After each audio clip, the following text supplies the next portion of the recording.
Okay, let's kick off with the new stream for today. More repairs, more new stuff, and some background music. How long will this take? 5 hours? My god. So in this case I really have to credit this guy here who made this 5 hour YouTube track.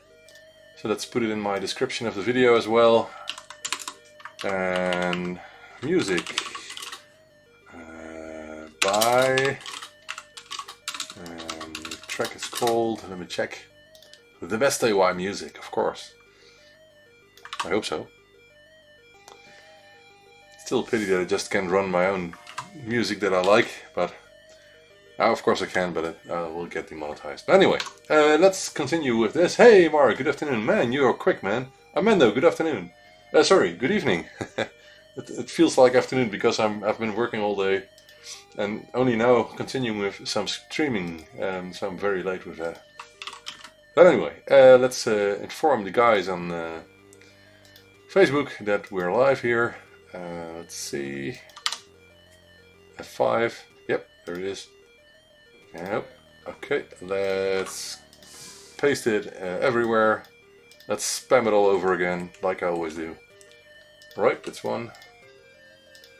And yeah, please, that's 2. That's 3. And that's 4. Hope that's enough. And now, hopefully YouTube won't mess up the thumbnail.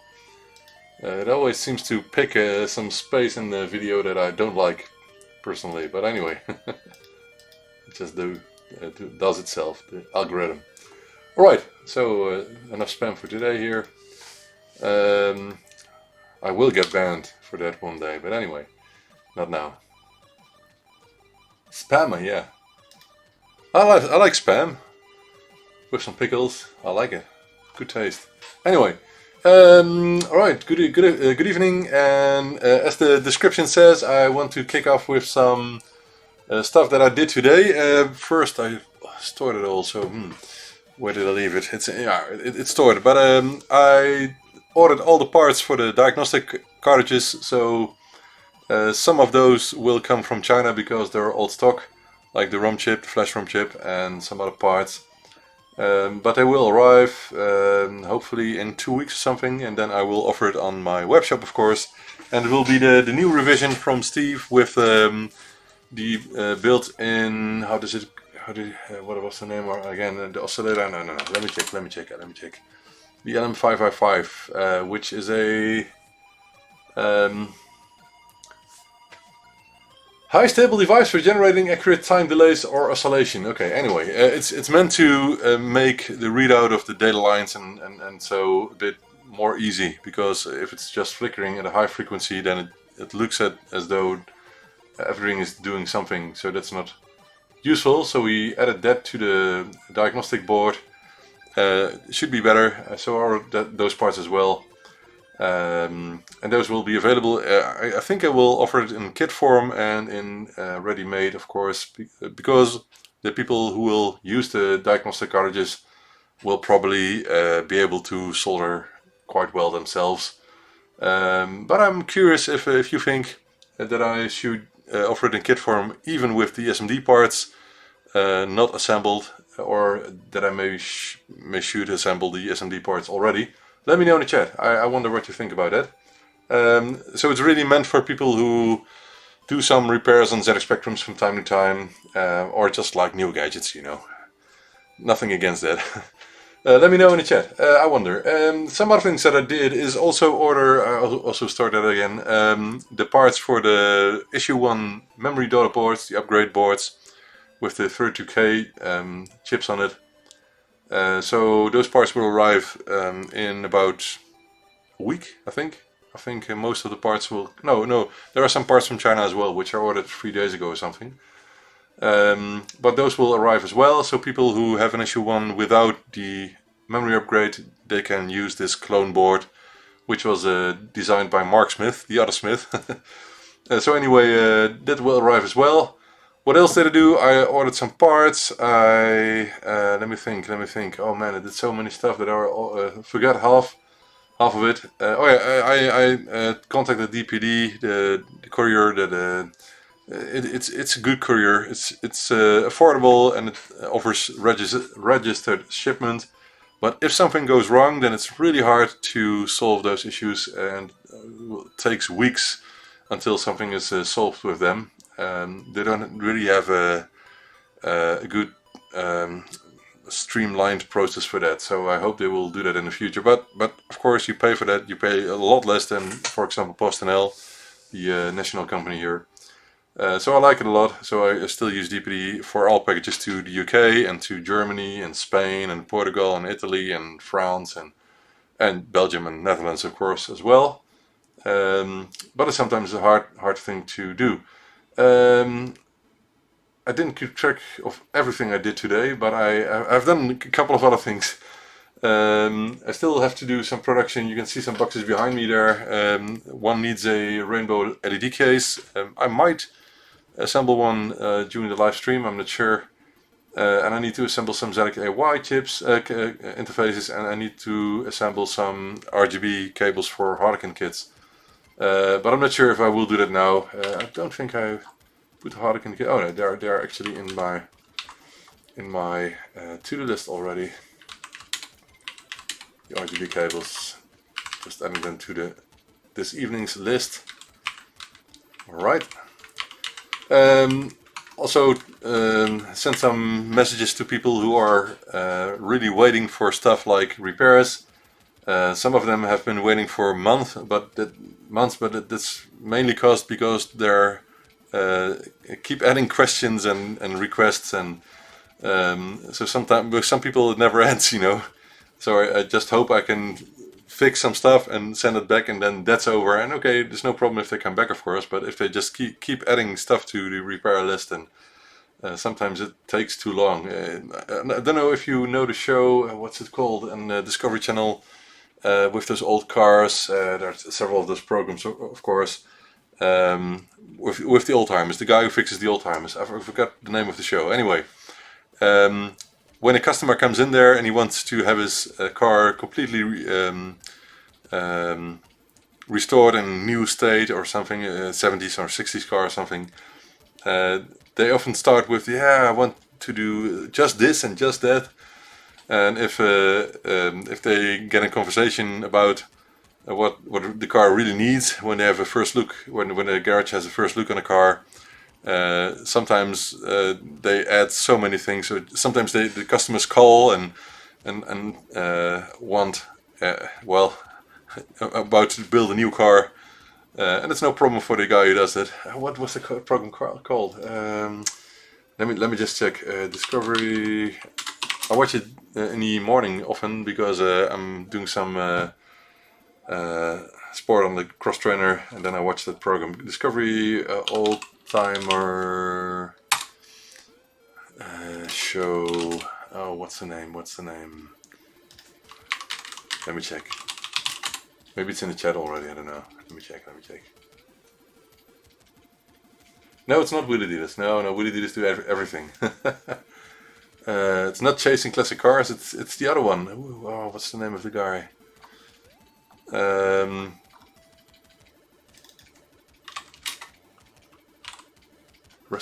Car restoration. It was list of program broadcasts. Yeah, which one is it? 15 car shows. Let me see if I can find it in some videos. Oh man, there's so many car programs. Current programming. Man, this is not sorted by theme, so I don't need that. 15 car shows start now. Oh, I hate that. This is just ugly.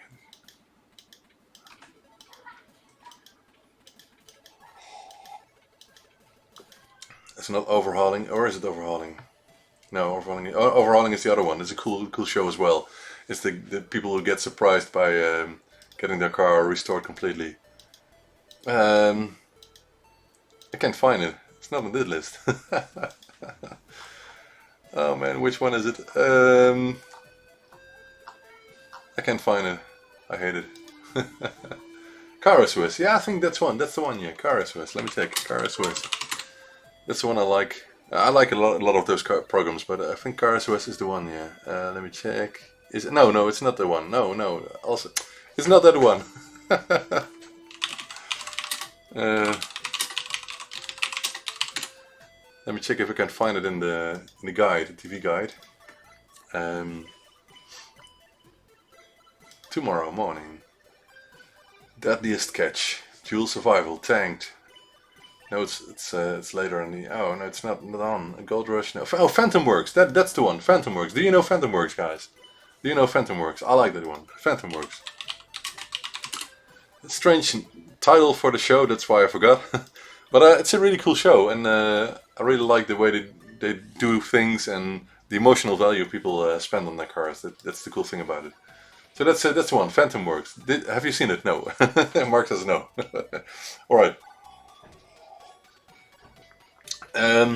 What's with the Sinclair takeover? What did I say? There's no such thing as a good courier. Well, I have good experience with DPD, but because of the price and speed, they deliver quite fast. But if something goes wrong, then oh man, it's such a mess. But I think every postal company can mess it up. They're not the only one. Anyway, so Phantom Works is the show that I was talking about. That people just keep adding things to the to-do list and keep adding budget and man. yeah, some take months, some take almost a year or something. So it's really strange that the cars from those people who spend the 40 or 50,000 euros, sorry, dollars on their car, they're 9 or 10 months in the garage there. So really strange. Anyway.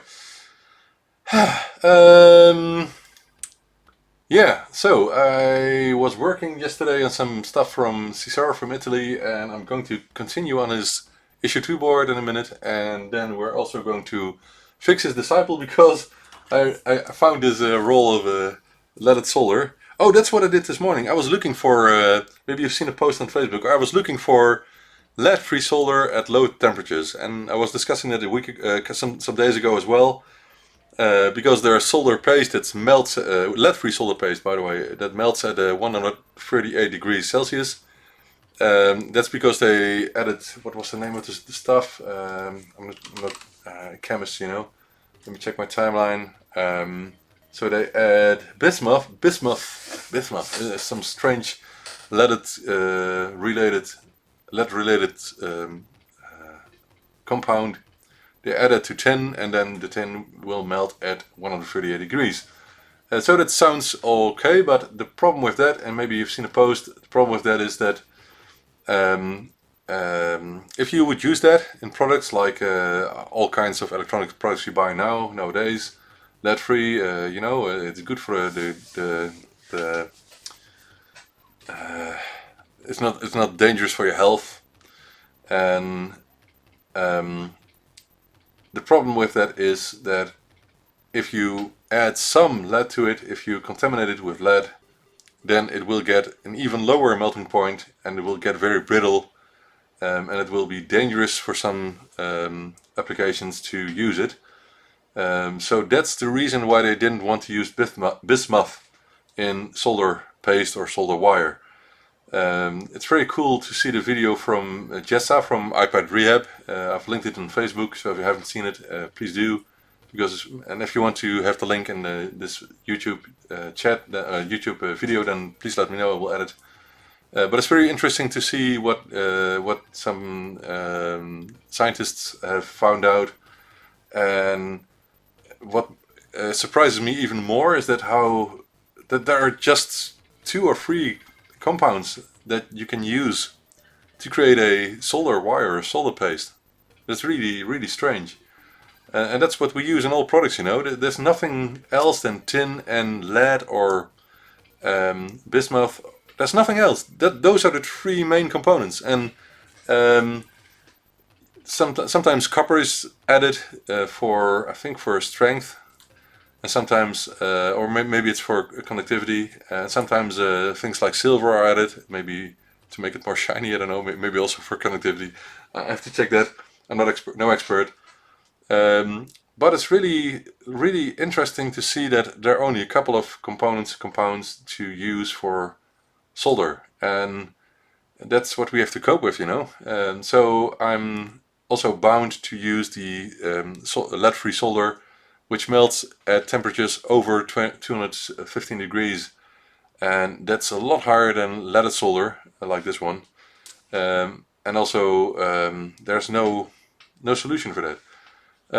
So the only thing people or industries can do is to create parts that can cope with those temperatures for a short while, of course, because you shouldn't bake them for a long time at those temperatures, because the parts can be damaged or will be damaged if you do it for a long time.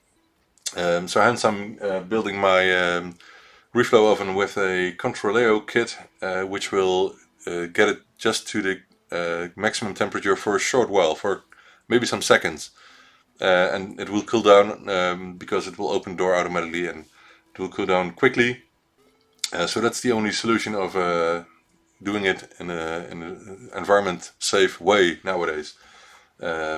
Human safe way, maybe. I never eat this, by the way. So that's one thing that some people are afraid of, that people put it in their mouth. You're just crazy if you do that. I have heard some people do that, but they're just crazy. It's very bad for your health. So why should you do that?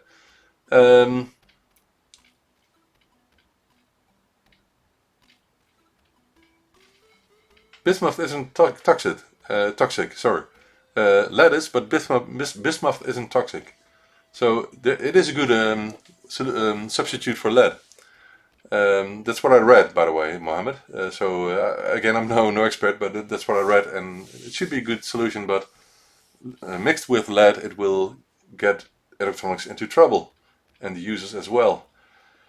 Right, let's continue this chat, otherwise people will fall asleep. We don't want that, you know. Alright. Let's fire up the solar iron and get this thing started. And I should now have the right screen option if I want to. Let me just check. Just check if it works. It should work. Yeah, it works. So we could I could show you some web pages if I want to. Well, maybe just show the topic I just mentioned. Let me check. So it's on my timeline. It's this topic here. Oh, yeah, it's a good correct one. I can see myself twice, but it's not the one I needed to click. It was this one here. Right, so this is the topic I was talking about, and you can click on this and you get to Jessa. Interesting talk. If you would like to know more about this, don't stop with the strange mouth open. If you want to know more, then please check out that video. It's really cool, really cool. I think it's really cool. I like learning about those topics. There are not that many people that are interested in this, I know, but if you're into science, then this is a cool topic. Right. So let's get back to the Spectrum Plus 2. Needs full refurbishment, as you can see there. Let's see what it actually needs then. Alright. Okay. I hope the music is not too loud. It's the same like yesterday, I think.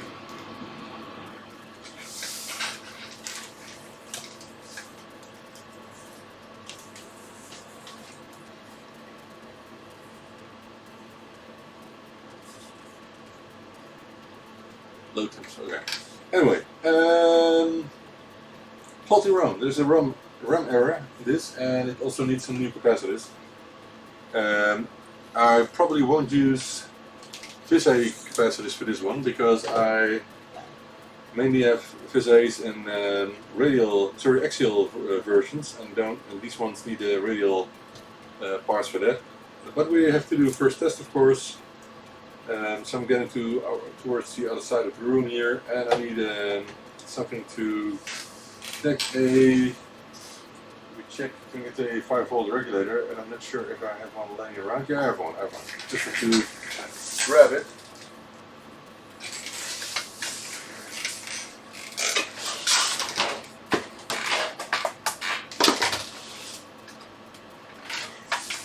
I've got plenty of +2s here. Maybe even more than the toe stretch I have. So we'll just borrow the regulator from that one, just because I'm lazy.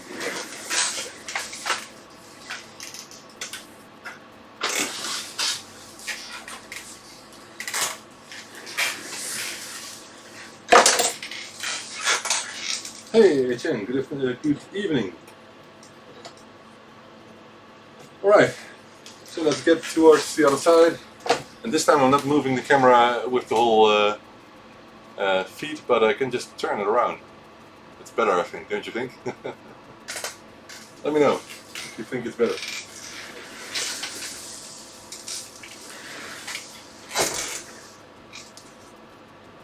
Right.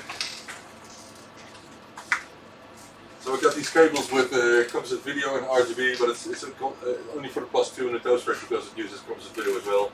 In one cable, so I never have to swap cables or something. Only for the Harlequin and for the +2A, +3. This is no good though, indeed. So let's add the cartridge, the cartridge. Edge connector is a bit dirty, but I think it will work.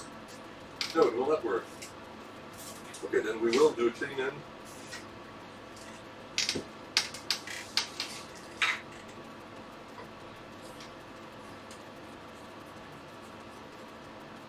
Oh, it's dirty. Wow. It's the difference of day and night.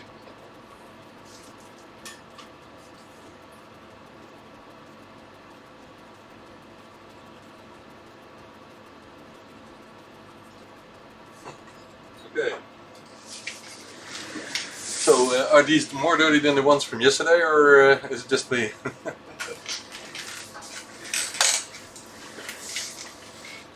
I'm tuning so many edge connectors nowadays. I'm not sure what it is.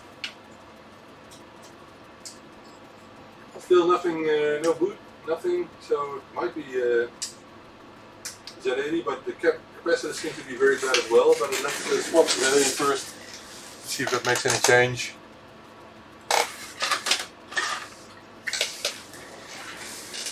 Hey Jan, good evening.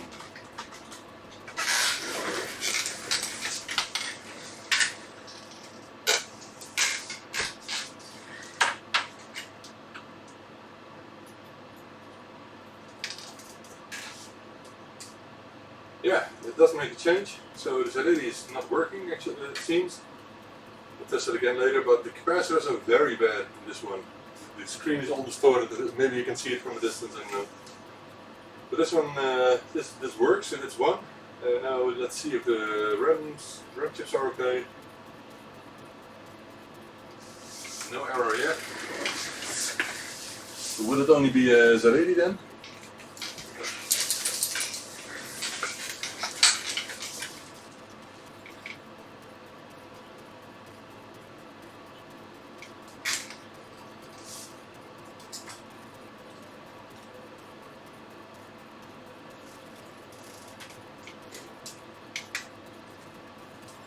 Seems RAM is okay.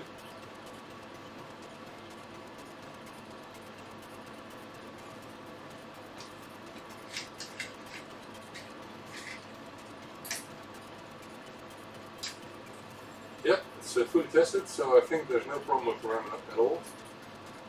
That was easy. But now we need to do all the capacitors, of course.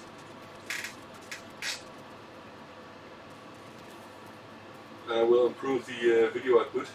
Just have to add some wiring, but I just have to ask if the guy wants it.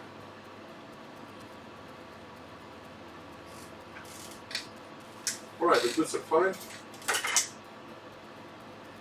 No problem with that. Okay.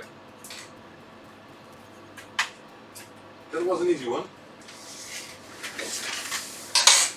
And if it's this easy, then I might just give the guy a big discount, because I won't ask the full €50 for the repair, for the refurbishment. But I still need to do the capacitors, of course. And as I said, I will use the radial capacitors for that. So 100, where's my 100? Or is this one as well? Okay. And 1 microfarad. Right. So let's get it done.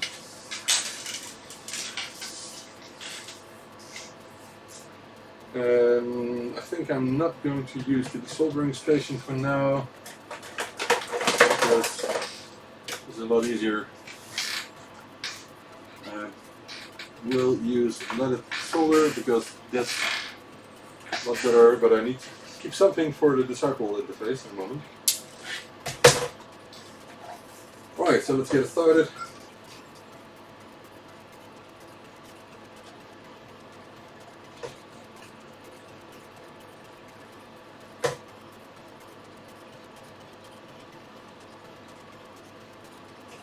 First some reflowing will contact before getting them out.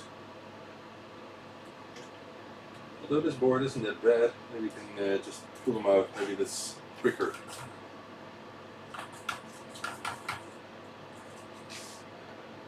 Plus, okay. And I will do these one by one because I don't have a capacitor map for these ones. So I don't want to make mistakes with this.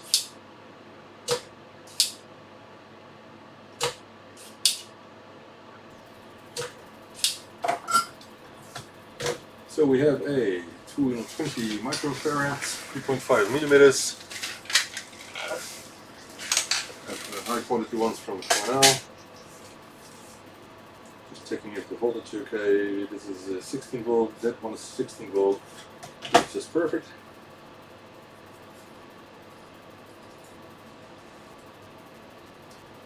One done. More to go. Oh, and in the meantime, let's get the guy a question, because I want to know if he wants me to do the improvement on the video output. Where did I leave it? Cesar, yep. Alright. So, hi. Do you want me to remove audio from the composite video signal on the +2, or are you using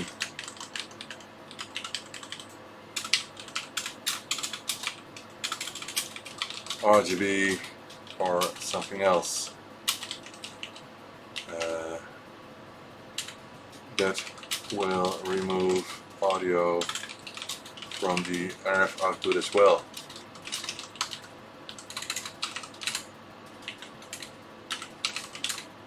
Alright.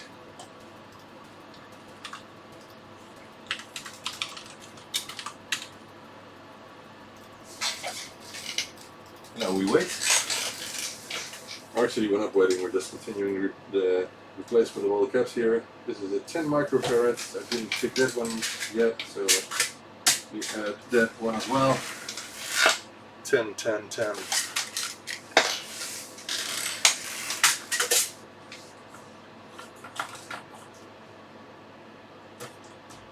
Oop.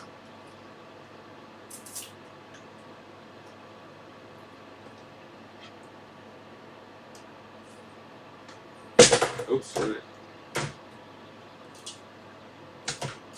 Somewhat louder than it actually fall, so don't worry.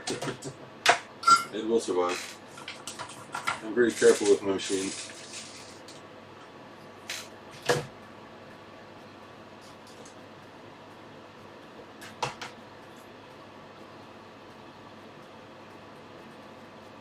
So this is 10 microfarads, good quality, 35 volts, and the original was I think 25, no 35 as well, so that's a coincidence.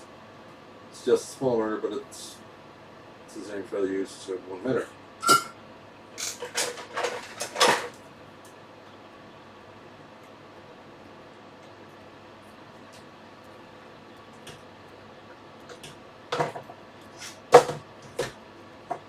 Okay. Then this one is a 47. Yep, just accuracy as well to make sure I'm not putting it in the wrong way.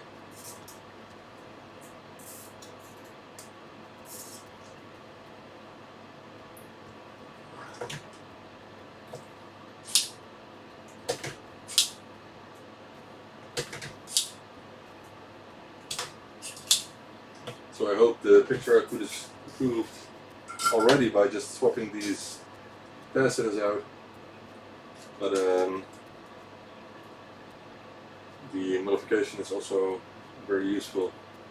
If you remove the audio from the video outputs, then the picture is a lot more stable, looking a lot better. So I always suggest doing that. And there is a way of adding the audio to the modulator again as without losing the picture quality again, but you need to add a wire that looks ugly on the board. But if people want it, they can do it. I always ask what they want.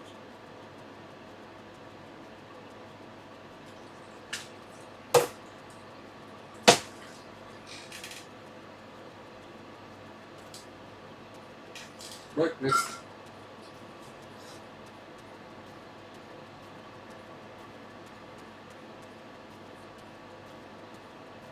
That's the 22, and the other one is 47. Let's do the 22 first.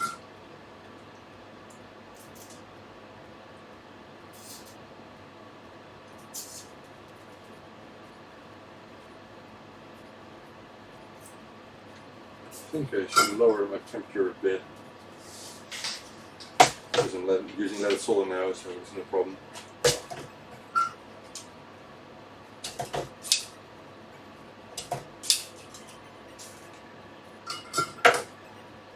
So this was the 22, 25 volts.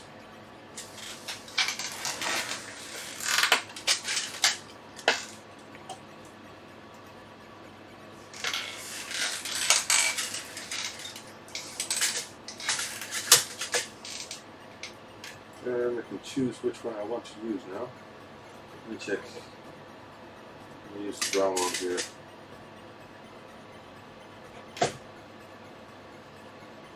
This one's 16, this one's 25, so I do need to use this one here. Yep, 35 volts, that's okay. I thought I cleaned the hole, but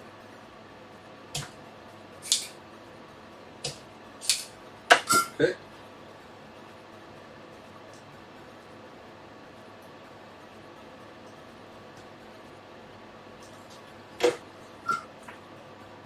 This will take about 20 minutes in total.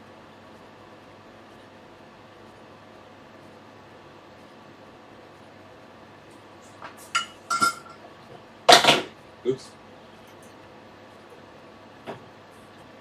And the Z80 is the parts.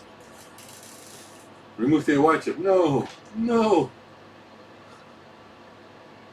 What are you removing? I am just lifting a leg of one capacitor. That was the way for Sinclair to add audio to the antenna output.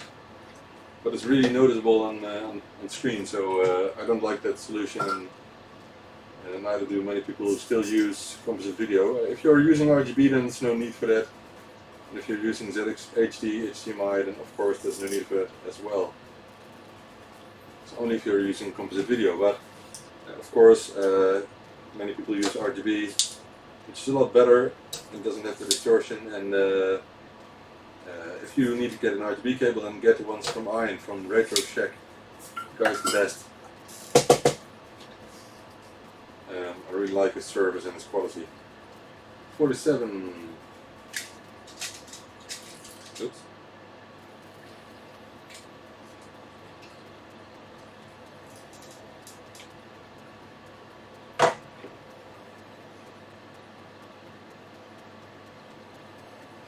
You know what they say if someone has a technical problem and they don't know what they're talking about. You know what they say, do you? Replace the user. I've I've worked on my help desk for quite a while. Worst job ever. Oh, I hated that job. I did it way too long. I didn't hate helping people, helping out customers or users, but I hated that my colleagues are often they told the customers something that was completely untrue. It was completely complete lie. It wasn't thought well through. It was just a way of getting the customer to hang up the phone as soon as possible, because that way they could have the highest scores. It's really ridiculous. There are people who try to live that way. It's ridiculous. I hate it. Sorry. I always say that I don't want to get in politics, but it's just the lazy way of people thinking. You could say it's smart, but come on, man. Don't make it worse for users. Help them out. Try to think of the real problem and help them out. That's what I always did. So I did it for 3 years, way too long. After a year I gave up, but I didn't have anything else back then, so I continued. Come on, this hole's not getting opened up. So maybe I should increase the temperature again. Oh, I hate this.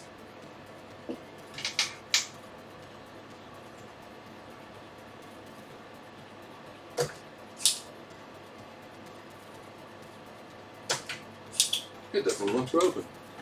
Why not? You can see it's a large pad, but now it's open. I won. What did I win? Nothing. 22. 16 volts, so we can use the brown ones.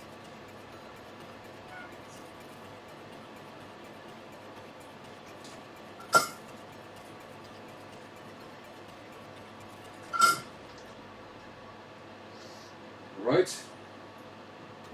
So many capacitors on this board. I don't like that.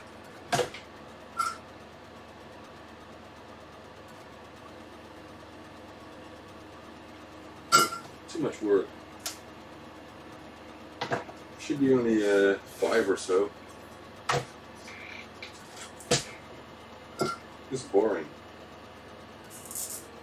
But I will get it done. Because I promised it. Got way more repairs, but I just have to postpone them for a couple of days. There's one person that I really cannot have waiting for much longer, because the guy is already waiting for a month because of all the stuff added in the meantime.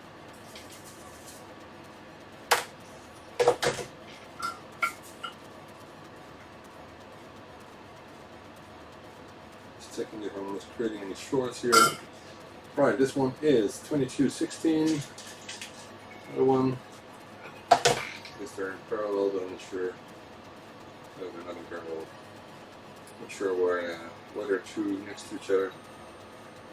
Just guessing.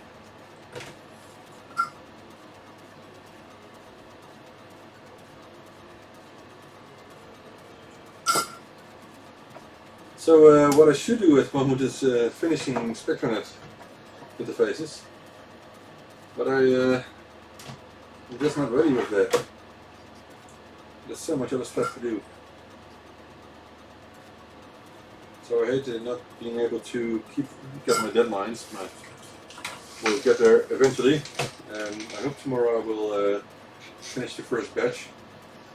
And maybe I will start with the batches this evening. I'm not sure, I have to check. The good thing is that my kids are going to school next week. If you have kids, you know what I'm talking about. Oh man, it's such a relief. I like doing things with them, but you know, keeping them busy is not always easy. Especially in this era, then when you have so much stuff to do. It's strange, by the way, why we now have so many things to do, but kids seem to be bored even more than in the past, you know.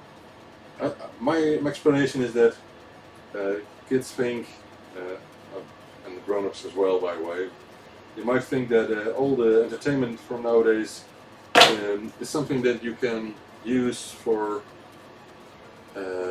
making your life better, but a lot of it is just air. It's nothing more than that.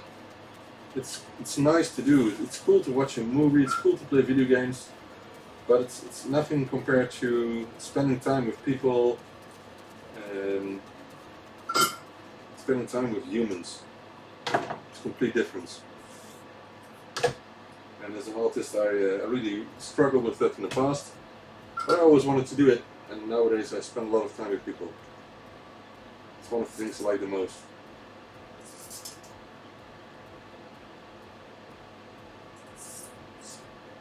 I really like my friends and like to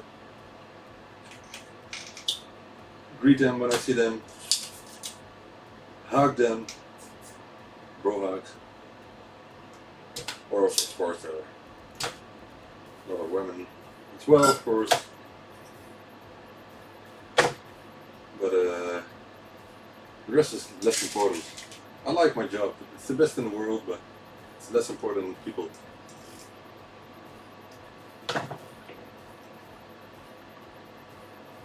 Right.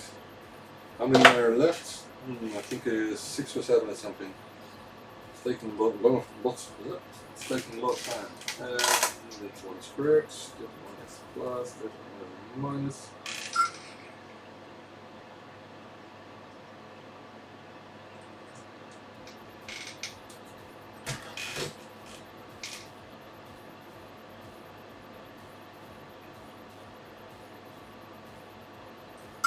Right.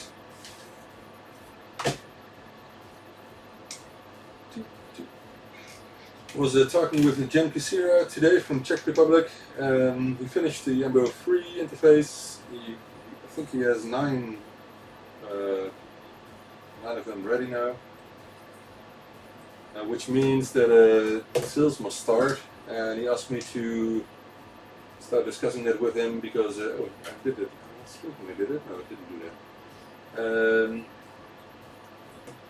I might offer them in the web shop to sell them for him. I don't want to make much profit because of the parts. They're quite expensive already, and I really didn't do that much to help Jen out. I wish I could, because I wish I could have found the time and built up the experience to do the BGA soldering, Belgrade area soldering, which is quite new for me, and also help him out with finding the most affordable parts. Which I promised that I would assist him with, but I didn't find the time, to be honest. There's so much things to do here. Some of these capacitors really are bulging already, so it's not a good thing.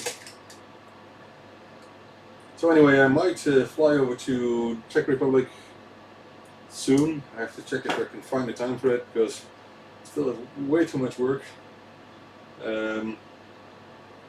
But I would like to do that because it's a part of my job to talk with people about those new products and sales and production and all that kind of thing. So I might do it. I also still want to fly over to Cambridge again for the computer museum there. I promised my kids that I would do that with them, but I haven't found time for that either. But I still would like to do that. So just fly over in the morning, and then on holiday or something, because flying in throughout the week is a lot cheaper than flying in the weekend. And then spending a day in a museum, get a hamburger at the end of the day, lunchroom there, and then fly back. And it's all doable. Everything is just doable nowadays. It's not an issue anymore. It's just a matter of taking out your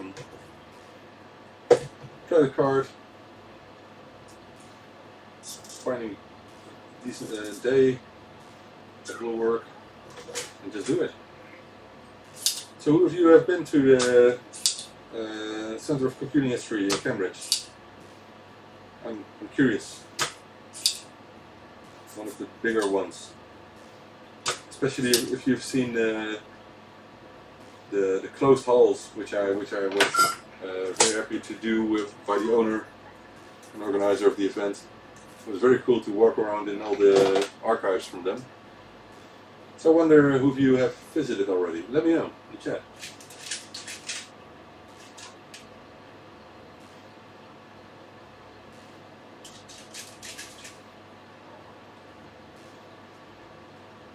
The Spectrum 35 event was held there, and the Spectrum 30 event was also held in Cambridge, but at another location, university. But I really liked the Center of Computing History Volume event, which unfortunately was also the last event where Rick presented a lot of cool information about his work at the CTAR. Just awesome to listen to him. Really pity that we can't do that anymore.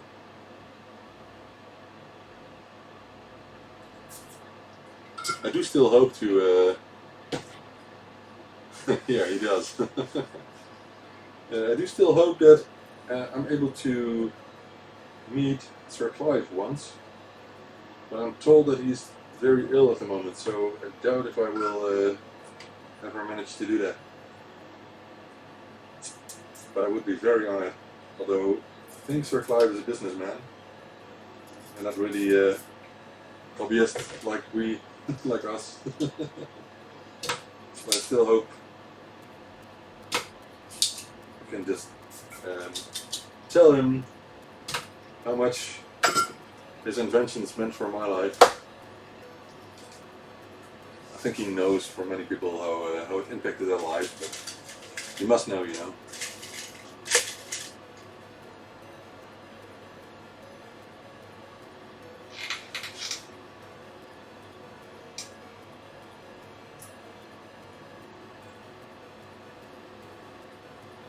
Checking if all the polarities are correct.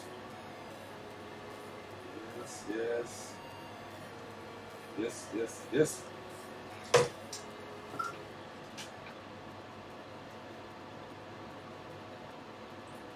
So I ordered about 1.5 kilos of solder wire again today, if I'm correct. And it's getting very hard to find leaded solder wire. And there's nothing against using the 31st, so I wonder why all the stores are getting it out of their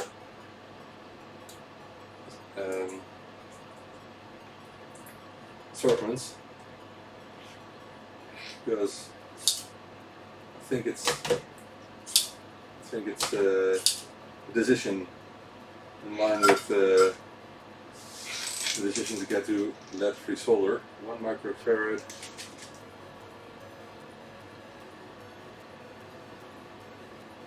Have you guys seen the video from Clint Bessinger from Lazy Game Reviews on the location in, what was it, Texas in the US?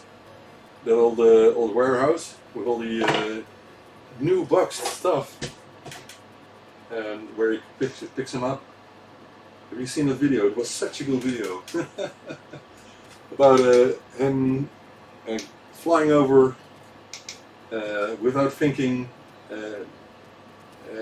in a thought, and he wasn't even able to get in the location there at first. Very interesting. He had Airbnb Junior, yeah. There are not many situations like that anymore nowadays.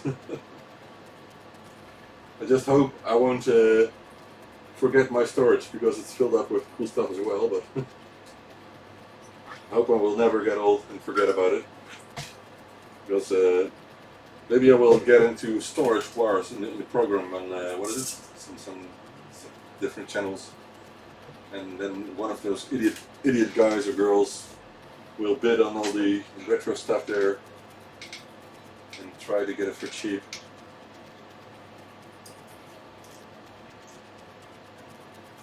I hope that won't happen.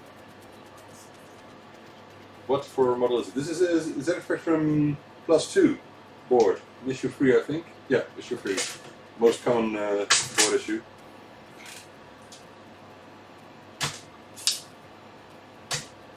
And this one has a couple of strange things. I really should check the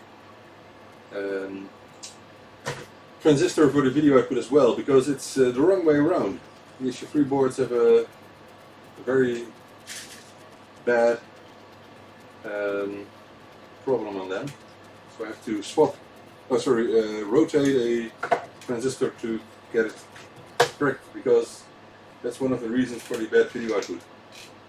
It works, but it's not as good as it should be. I will show you in a minute when I'm going to power it on again. We will see a before and we will see an after. So that's one of the odd things of these boards, and I guess it was because of that Amstrad probably used a different transistor in the beginning, and then for mass production they switched over to another transistor which was rotated exactly 180 degrees on the board, and they didn't think of that on time, something like that. Okay, here's one left, and there are two left. I think those are the last three now. It's taking some time, I know. I'm not sure if it's still green error. Could be, but my best guess is that they just used another part or something. Because I'm not sure if the 2N3904 was written on the schematic as well. I don't think so. Let's check.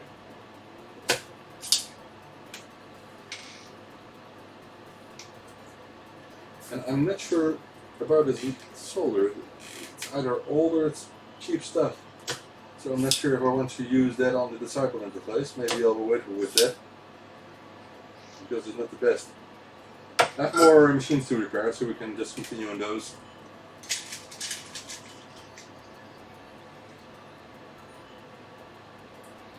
I really hope Clint will do a video on the toast rack I sent him, and all the other stuff he already got from me. But I'm not sure if he likes it that much, because he's more into the PC stuff from back then, you know? So he might like it, but it doesn't necessarily have to be the thing he likes the most. So we have to see about that.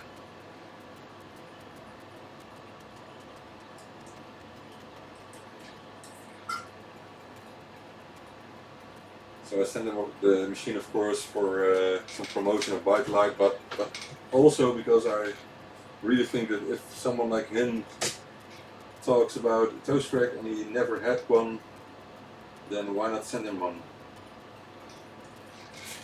It's a cool channel. So I think he could do a lot more with the channel, but he doesn't want to. For him, this is enough. Not sure if you've seen one of his last videos about question and answers.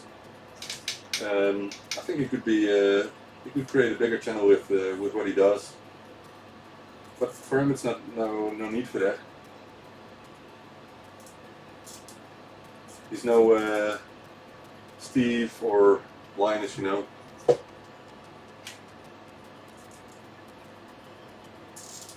He doesn't have a collection like the guy who visited Linus Tech Expo with all the retro stuff. He doesn't have that big of a collection, I think.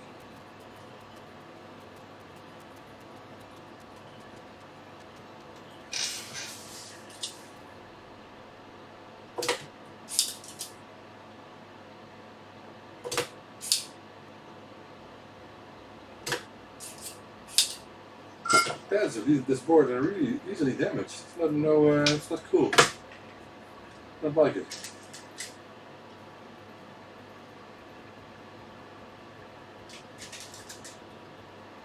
Right. So after this one, I think only one is remaining.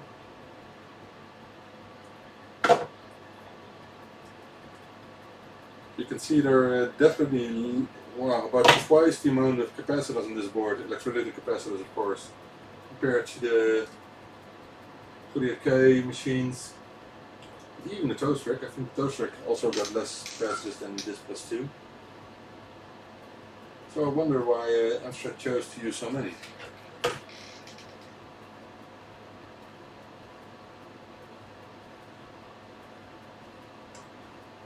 kind of overkill.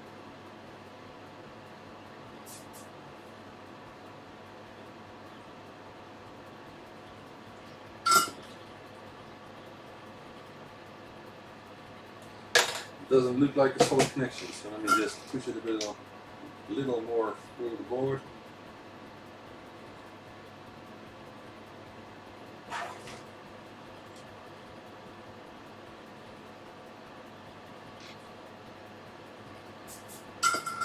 Hey, Jean-Claude, good evening.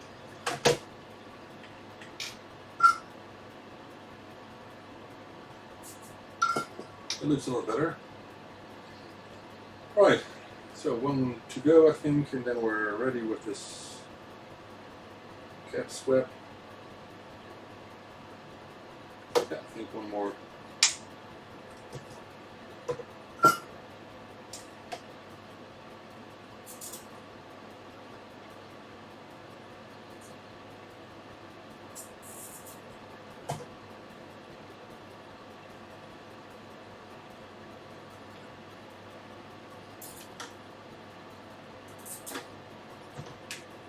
Ouch.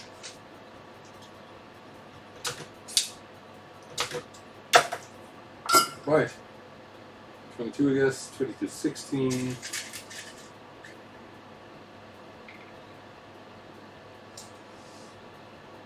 Yeah, Ben Heck. I don't think I've ever spoken with Ben, or did I? I'm not sure. I don't think so. Not sure if he is interested in new stuff. He's very creative. It's I think what he's best known for.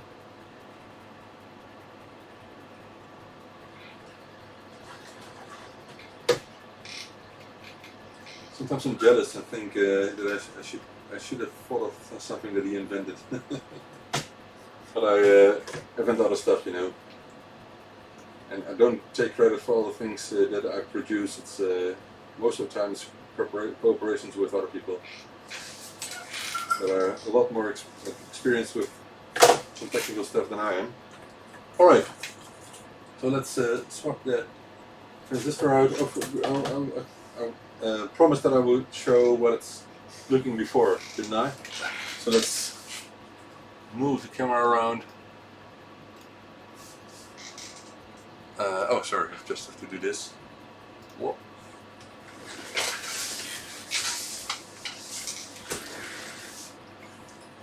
So I think it is already some better, but I think we can improve it by rotating the transistor as well. This is bad, but this is strange. What's causing this? What's causing this? There's no reason for this. Is it could it be the transistor? I think it is.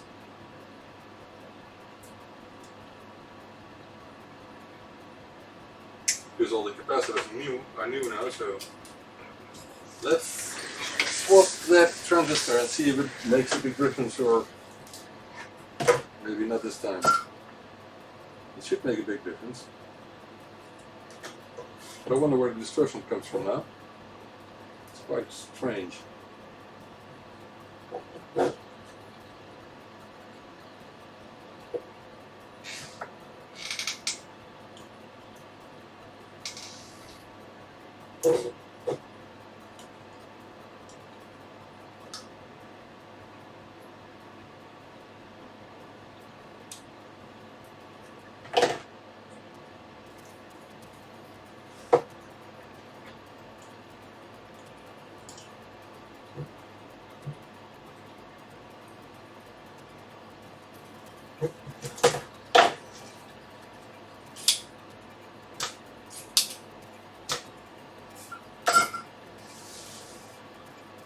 Right, 3904.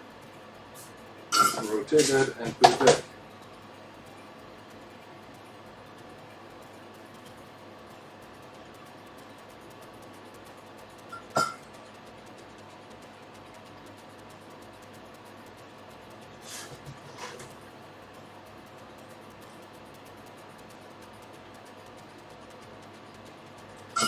And then let's see, so you can see now I rotated the transistor there.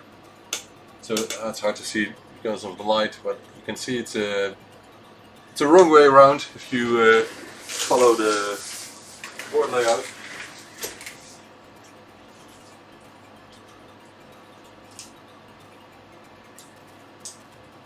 But look, all distortion is gone, so it's a lot better. So only rotating the transistor will fix that, but it's only for issue 3 boards for the +2. The only thing you can see, I will zoom in here, I will show you again. The only thing, we'll do a live fix of that. The only thing you can see is the audio signal that's distorting the video. So let me zoom in. I'm not sure if you can see it. Can you see it from a distance? It's not visible. It's not really visible. Should I move the camera a bit closer maybe? I can't zoom any further. Only digital zooming, but can you see the distortion, the diagonal lines? No, I don't think so. No, it's a pity. Because when you look close, it's really visible. Okay, I will do something else. I will make a picture then.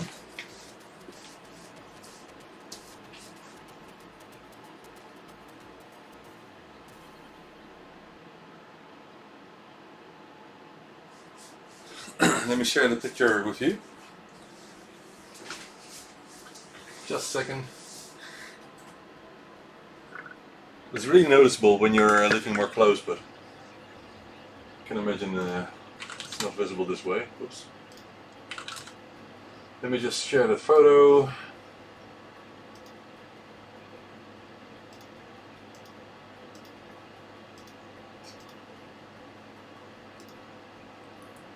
So this is what it looks, and there we go. This is what it looks at this moment. So you can see all the vertical lines here. Can you see it? So what I'm going to do now is I'm going to cut a capacitor, and you will see that the strange behavior is gone immediately.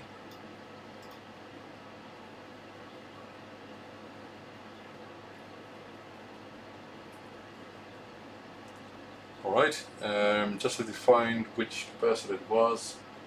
Is in my video document, video fixes document. Video fixes. Hey, if you type in video fixes, I find my document. It automatically adds the. It's cool, isn't it? So video fixes. Might be from the history, of course. So here's detaching audio on a toast rack and detaching audio on from video on a +2. So you cut C31, which sometimes is on the bottom of the board, sometimes is on top. So let's just do that, and I will make a new picture after that. No, it's only on composite video, Peter. It's not on RGB. RGB is fine. But if the guy doesn't want me to do this permanently, then I will solder back the capacitor. So it's really tricky way of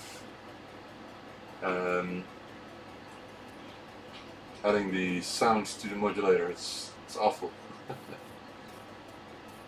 You shouldn't have done it that way. Hey Owen, good evening. Let me check if I can find the C21 here. Where was it? Where was it?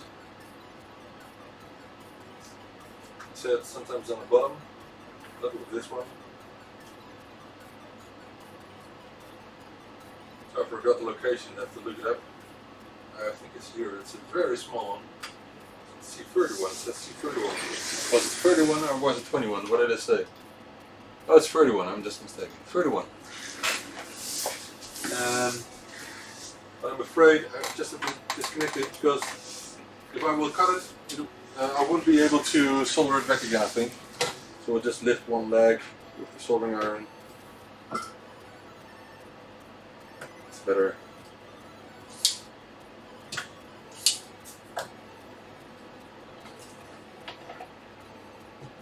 So it's a small capacitor to put the audio signal to the video signal in a very dirty way. Why is it not coming loose?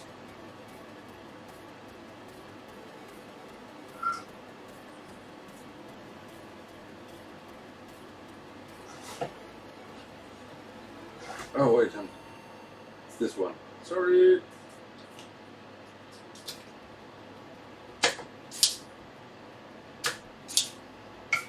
Just a second, guys. And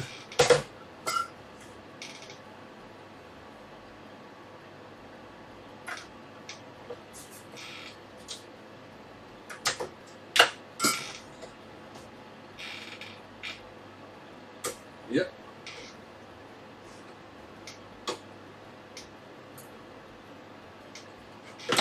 Oh man, it's hard. I think I will just get it out for now completely because it doesn't want to bend. It's a very small capacitor. Almost, I did break it. So if he wants to have it back, then I will replace it with a new one. Alright, now let's do the same with what I did a second ago, but then without that capacitor, and you will see the difference.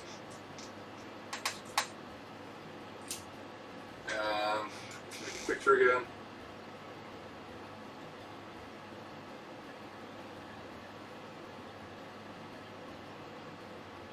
Right. Let me just show you the difference.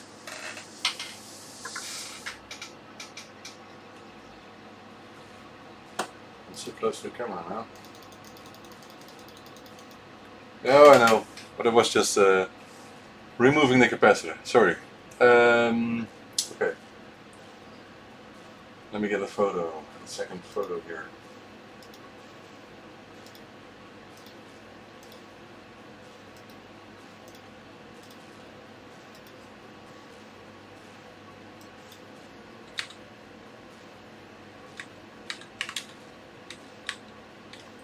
So let me show you what it was before. This was the before. As you can see, all the stripes, diagonal stripes, and this is the after. And now the picture is completely clean. There's no stripes at all. So this is as good as a composite video signal can get, and it's really a big difference. There's some shadowing here, that's normal for composite, of course. But it's really a difference from day and night. You can see the difference here. Oh, sorry, difference from day and night. So that's what the capacitor does. I really like fixing it. This is my software, which I use to get my videos from my and photos from my camera. Fortunately, there are no strange pictures in that. Anyway, let's continue. Okay. So, is that board fixed now? I think so.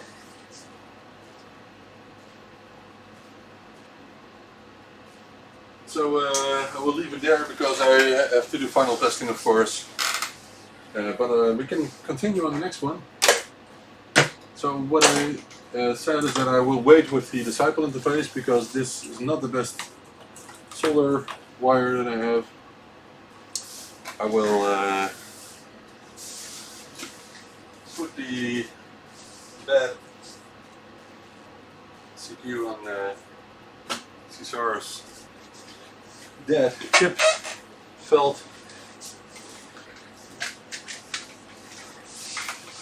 Let's get all the parts back first.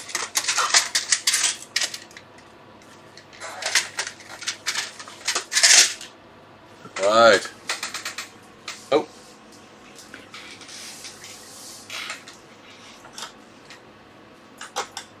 Let me just clean up some of the capacitor stuff here.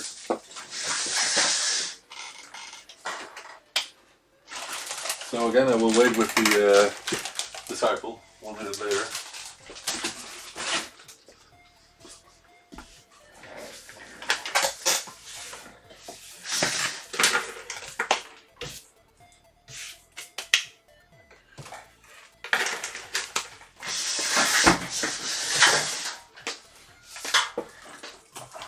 Right. Yeah, nice and tidy. I can't work if it's a mess. I really can't. That's what an artist gets from being an artist. Anyway, I got some stuff here to finish, like the smoke case, which is quite cool. This is a smoke case. If you haven't seen it from Peter, you can buy them at ZX Reno, of course. And I'm using this to create a rainbow LED case with the smoke case and the fluorescent key mat with the black keys. And to do that still, I'm waiting for months as well. I got a... What was I doing with this? I don't know. I think it just needs repairs. I forgot. And I do have some other stuff somewhere, but where is that one? Let me check what is in this box here.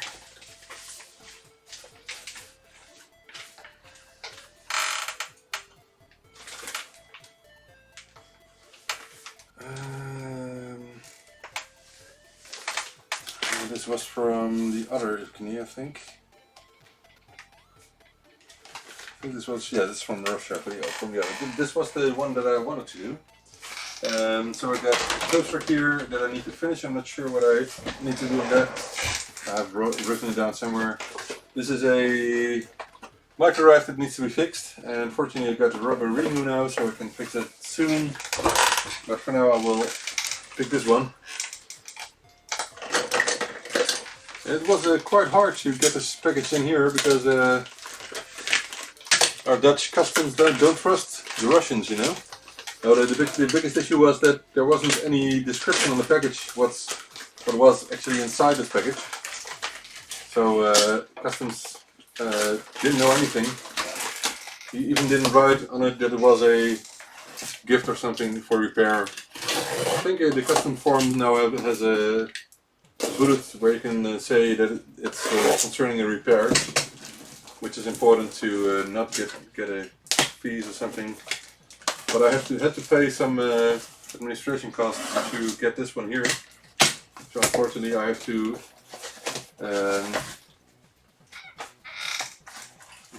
get those costs from the guy as well. So this is another plus 2 board. Wow, that's cool. Some capacitors are inside already. He added some cool stuff here as a magnet. Let me unpack that. And I think he wants me to add a composite video cable.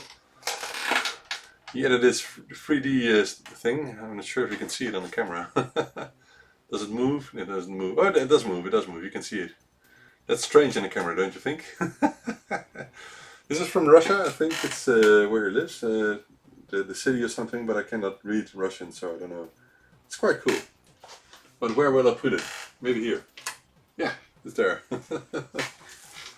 Let me check. Does it reuse jail bars on the toaster? Yeah, it does. No, not jail bars, sorry. Jail bars are the vertical ones. For jail bars, I'm not sure on toast rack actually. Jail bars, I think you need, just like a 48K, need to increase the values of the 100 nanofarad capacitors at the RAM chips. Those will get you rid of the jail bars a bit.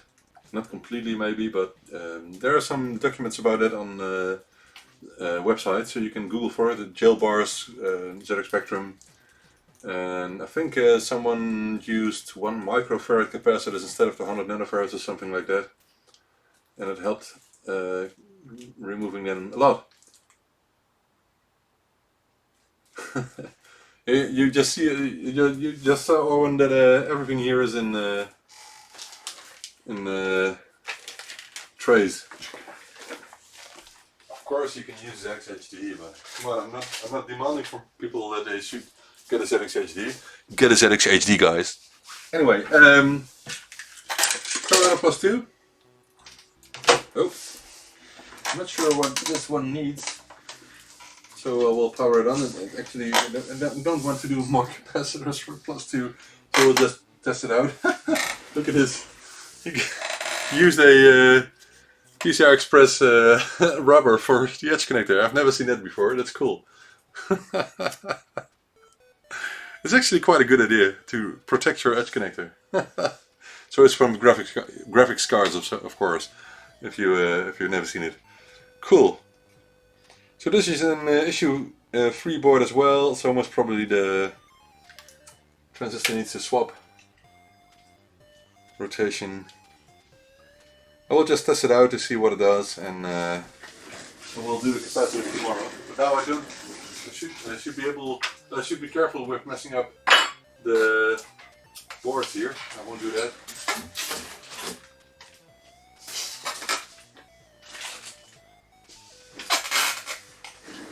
So let's see what this one does. Oh, you cannot see it. Wait. I need out of my camera. Or a remote control, something like that. This doesn't do anything, of course. Well, there is some picture, but it's not good. And I guess it's the same cause as the other one, just the transistor. So let's check that out first.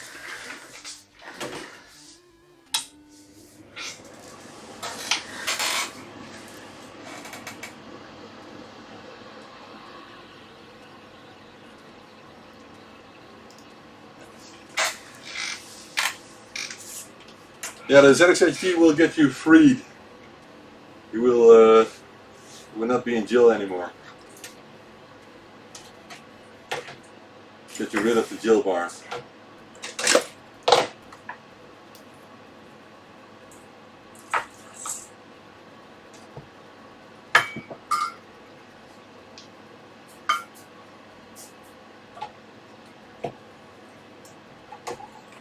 So a lot of other projects that I want to spend time on, and sometimes I'm just so fed up with waiting that I stop doing other stuff and I just dig into a topic and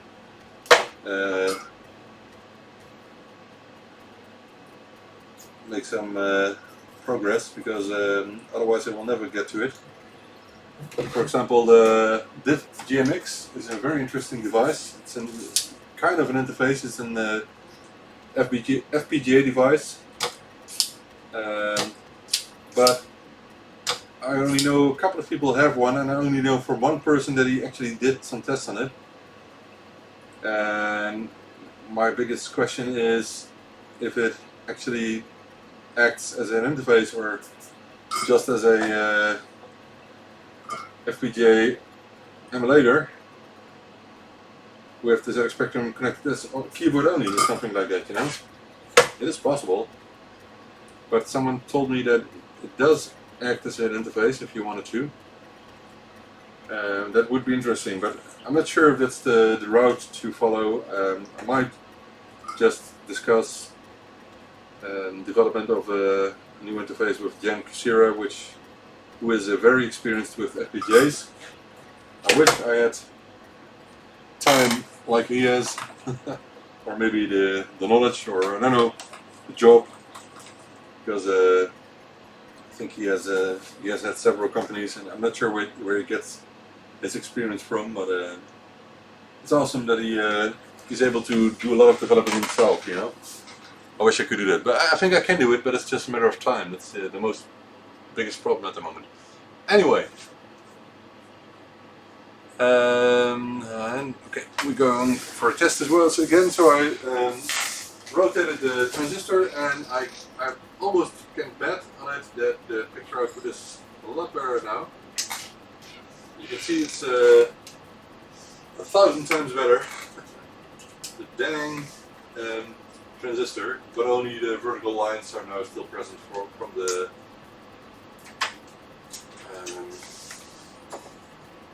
audio. And I also have to ask this guy if he wants that removed. But since he added some cables here, so he added a audio and video cable.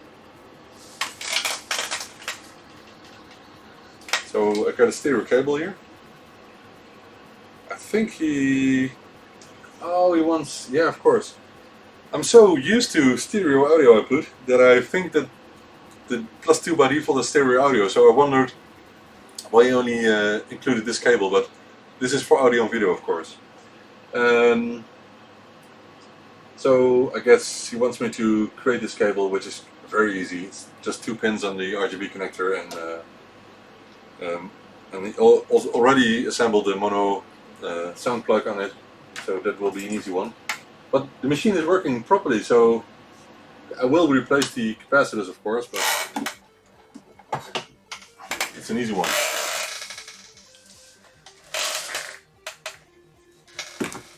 Sometimes you get easy solutions, you know.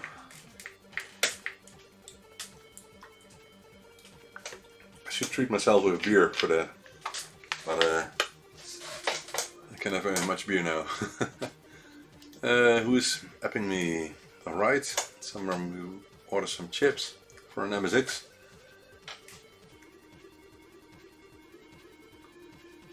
And someone with a defect on one of the products I sent him. Wasn't sure if actually the interface was causing it, but I have to replace that interface.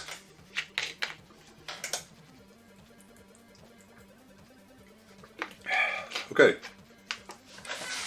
And now give me a real repair, please. I won't use this box. It's too ugly.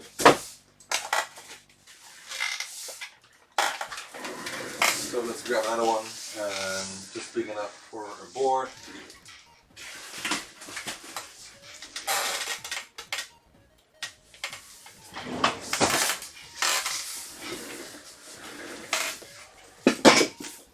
I'm creating a box on the floor because the table is completely filled.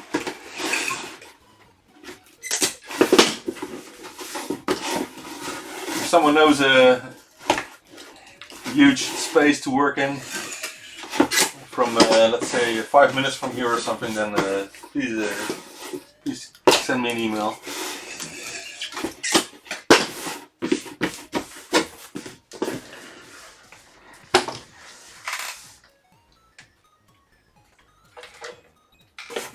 So I will continue that later because of the capacitors. I won't do that now. Just need to make sure that his name is in the box as well.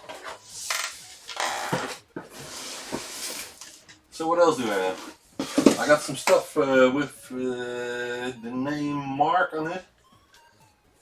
I got some stuff from Ricardo, but I think it doesn't have the highest priority, but I still need to work on those. Oh, there are some interfaces that I need to replace still, but I will do it later. I got the Arabic +2 or +3 was it? But +3 I think. And I got some stuff from Soren. What should I do first? I'm not sure. Okay, I have an idea. More microwave stuff for myself, my own stuff.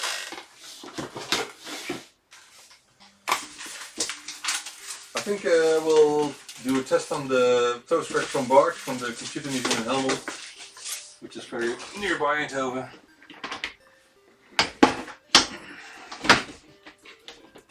So let's work on that for a bit.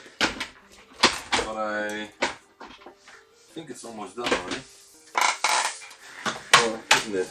Why is there a booklet already here? Oh, it's already tested. It's already done.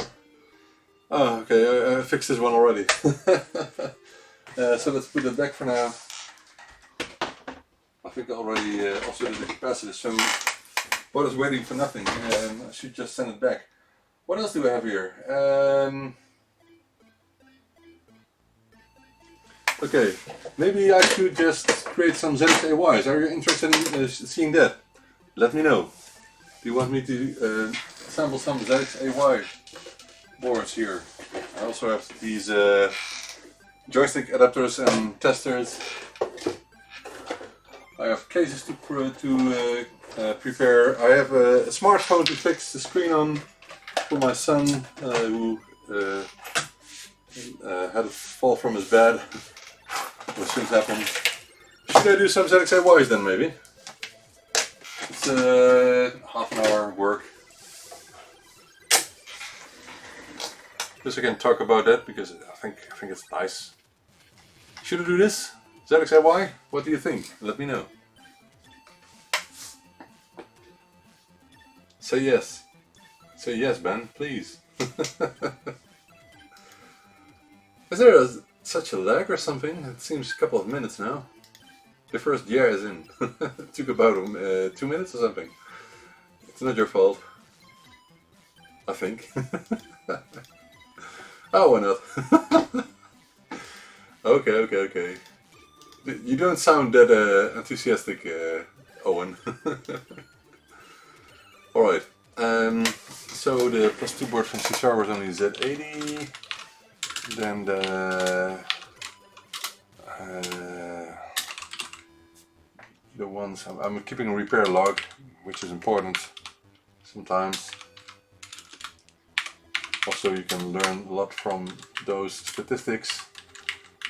This one is from Evgeny R. I hope I'm pronouncing his name because it's a Russian name. Evgeny, I always say. +2 board. Rotated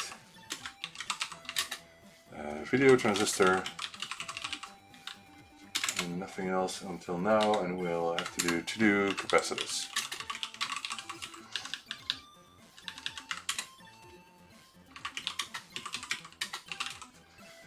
Alright.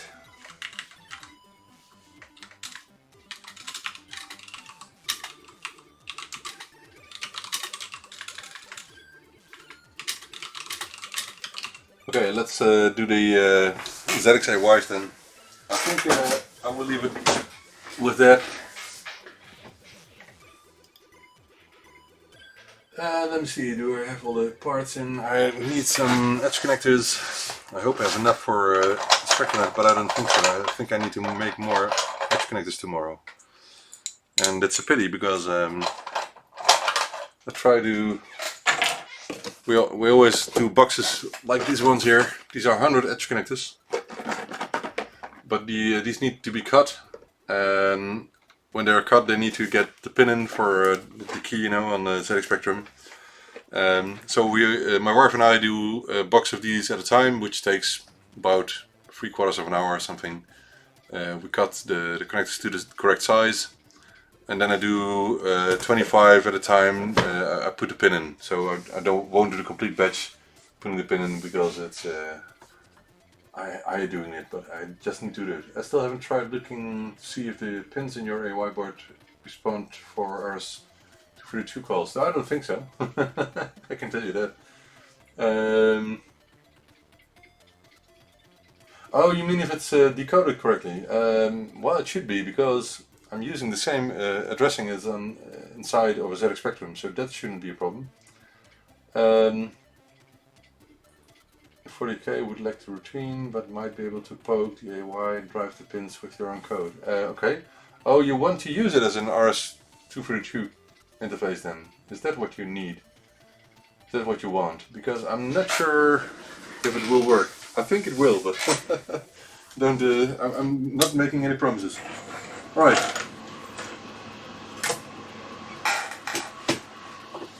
That could be a good idea. You're being too creative, Owen. I'm not sure I like that. No, you're welcome. And the issue just is that I get so many requests. Actually, if you think of it, I think I can make hundreds of products with sets of features for each individual person that has its own view of what an interface should do.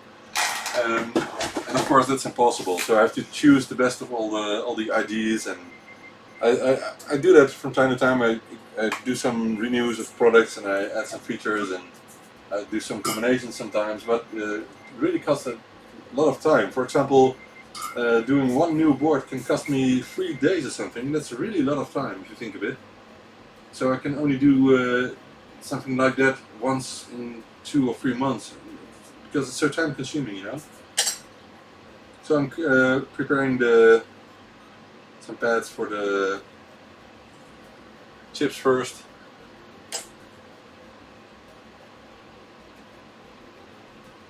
And I'm not getting a bigger company. I just want to keep it like this for now. I don't think there's too much space to create a company nowadays for retro computing with personal and more. You know, I don't think that's realistic. If I would have to hire someone doing this stuff, then I would have to expect from someone that he has a lot of technical know-how from these old things, you know. And there are not many persons to be able to do that. I wish I had. Flex through 2 and chip socket clipped on the UI. Okay, yeah, it would be a nice hack.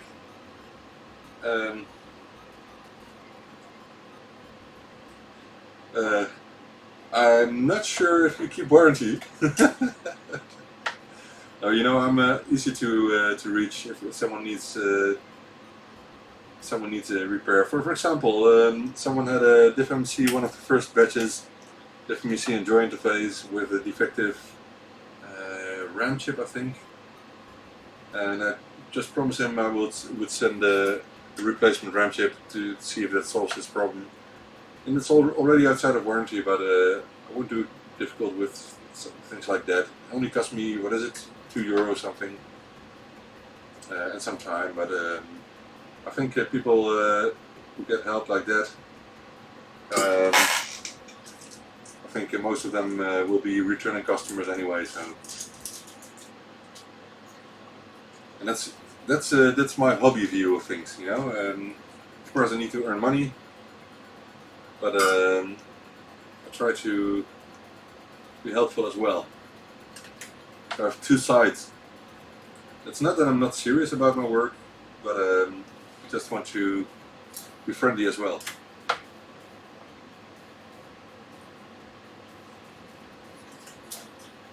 I'm always trying to be friendly, except for people who try to make my life miserably. Then I'm not friendly anymore. I prefer just ignoring those people, but sometimes you just can't, you know. Fortunately, I don't know many people at the moment that are making my life miserably, so I can't complain. Yeah, recently I got some I got back in contact with some people in the family who haven't spoken to for 15 years. And not that I didn't want to, but the problem was that the person in question had a very hard personality, and he changed a lot. He's changed a lot, and I really am happy for that. And I really am happy to be able to talk and meet him again, which I did already. So. Very cool. So I will say that people don't change easily, but some people can change. They won't change completely. They won't change into another person, but the silk screen on these chips is so hard to read sometimes, so to pay close attention. These are just simple logic chips, TTL chips, SMD ones, but old ones. I mean, old school ones. I mean, so this is for the addressing of the AY chip, and the speaker sound as well. By the way, so the speaker sound is passed through as well through the stereo output of this interface.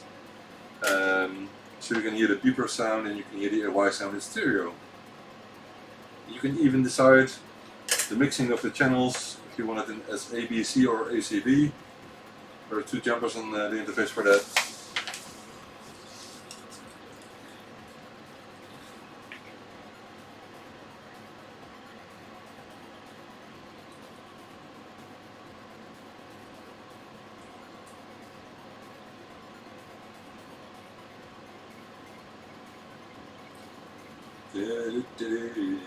Anyone has some cool topics to talk about? I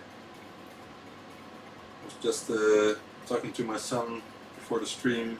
He was complaining about his gaming mouse. He said my gaming mouse is not good anymore. And it's quite an expensive one. Not the most expensive, but still. So I said, well, it could be that maybe because of the use that some of the switches are getting worse. And we could look into that. But he was just being mad, I don't know. I think he was tired or something. But you know, it's easy to open up a mouse, you know, you can check it.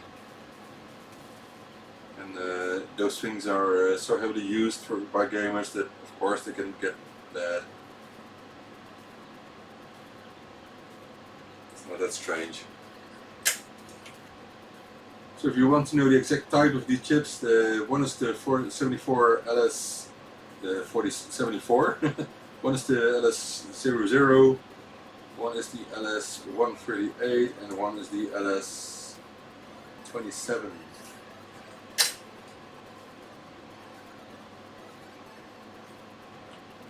This small interface I developed completely by myself. So I looked at the schematics of the Coastrack N+2 to see if I could harvest some of this circuit to use it for this interface here, and it works flawlessly.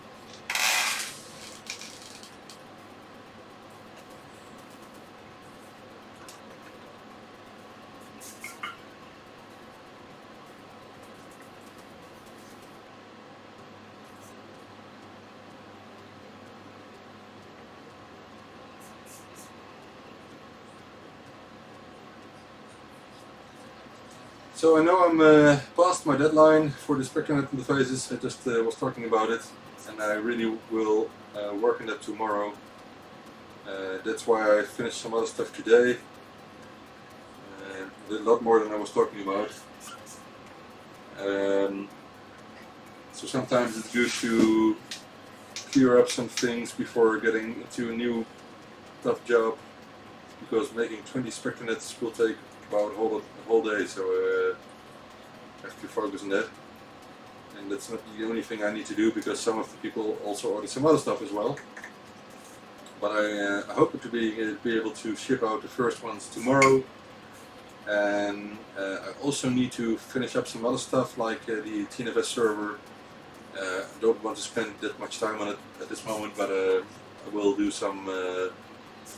We'll add some introduction text, and so maybe I'm able to copy some of the code of the vertical scrolling introduction of the different C interfaces that I include on the ones I sell,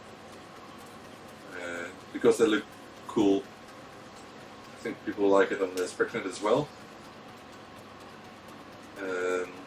I really have the feeling that this is lead-free solder as well, but it says it's lead, so I don't know.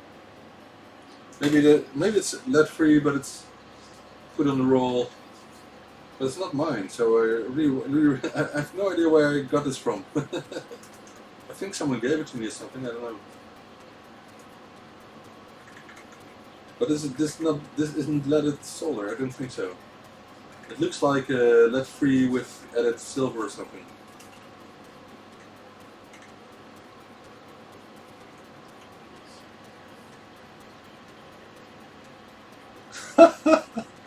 How many people play Fortnite by PS4 or Xbox?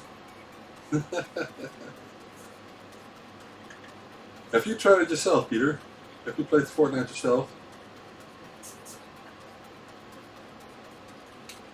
To be honest, I like the World Champion games that are currently in Fortnite, but they're quite hard to play.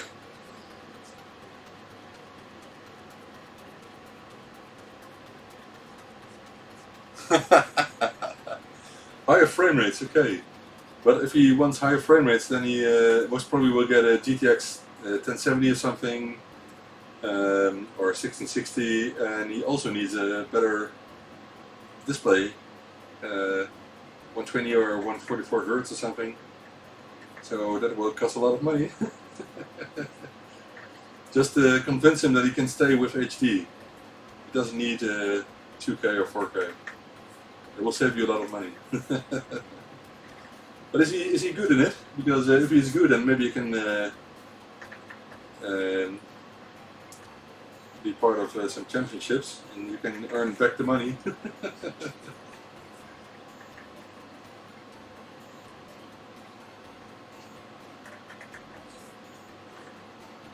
Like Booga. We won 3 million last week, 2 weeks ago, sorry.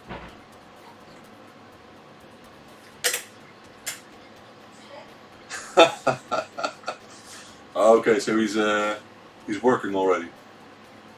Hey, Peter. Good afternoon. Other Peter from Finland. Good evening. Well, winning a world tournament will really require to have awesome skills, and I know it's not easy.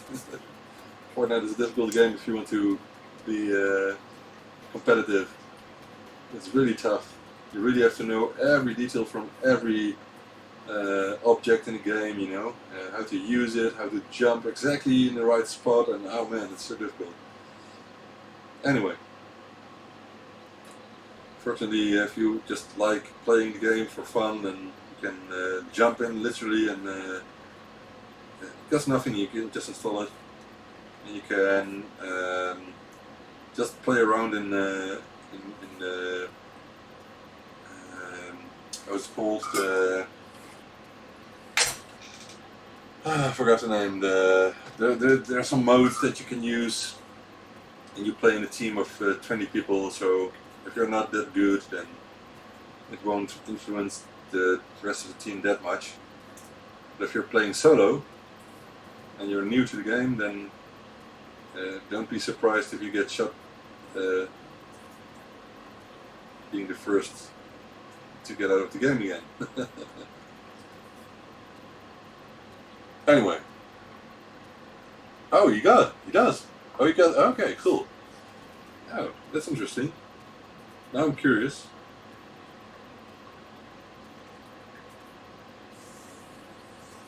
Well, then you should support him, Peter. Shoot, you know, you should support him. I'm just joking.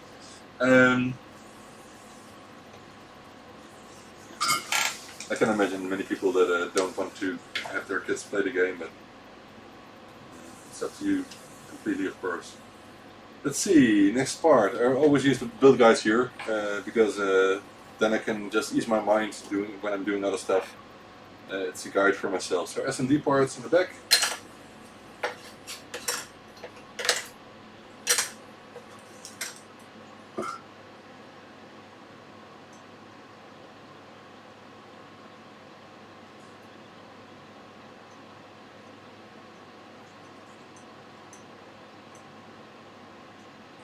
So this is the current version of the ZXAY, but I want to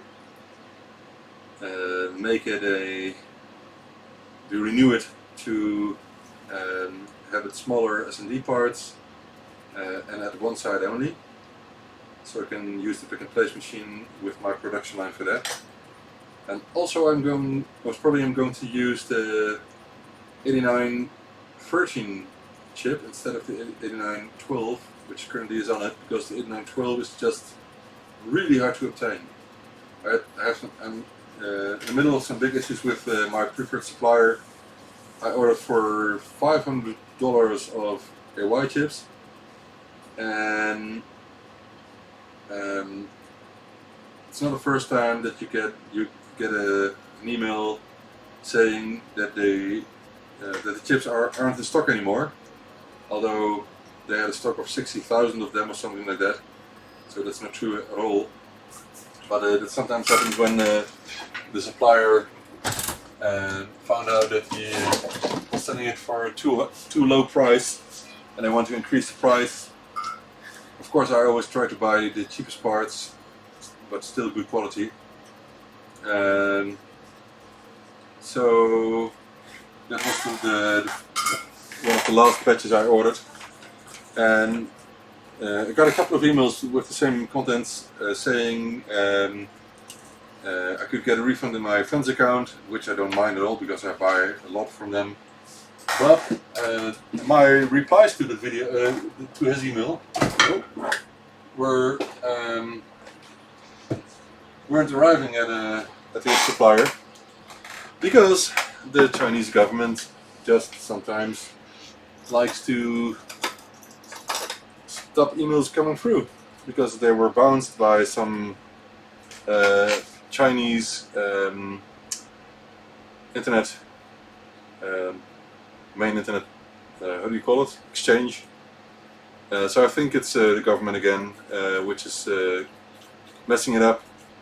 And so today I filled in some forms on their website to tell them that that my emails weren't coming through and that I wanted to get a refund on my funds account. But after the first cancellation of that huge order of AY chips, I discovered that they were offering even cheaper ones, probably from another supplier. So I thought, well, if I get a refund, then I can buy the new ones for even less. But because I didn't get any refund, I didn't want to wait that long, so I ordered for a huge amount again. Still waiting for the first amount to get back to me. But it was cancelled as well. And they asked me if I wanted to order just, was it 17 AY chips instead of the 100 that I ordered. And that's just ridiculous, you know, for the same amount, you know. So they increased the price by 6 times or something, and that's just stupid. I hate when suppliers do that. But it happens. It happens. What can you do about it? Anyway, I still can get AY chips, but they're just quite expensive. They're $7 each or something, and it's just too much for a sound chip, you know. So that's why I want to get the cheaper models, and there are 1, 2, 3 models that can be used on a board like this. But of course, I have to change the board for that. But it's quite easy to do that. Hey, Christopher from Florida. Cool. Not sure if we've spoken before, but I think so. I found these Spectrum games in the basement of an old computer shop. Bought them for $1 each. Wow, 300 games. Cool. They still work, Peter? Cool. I still dream about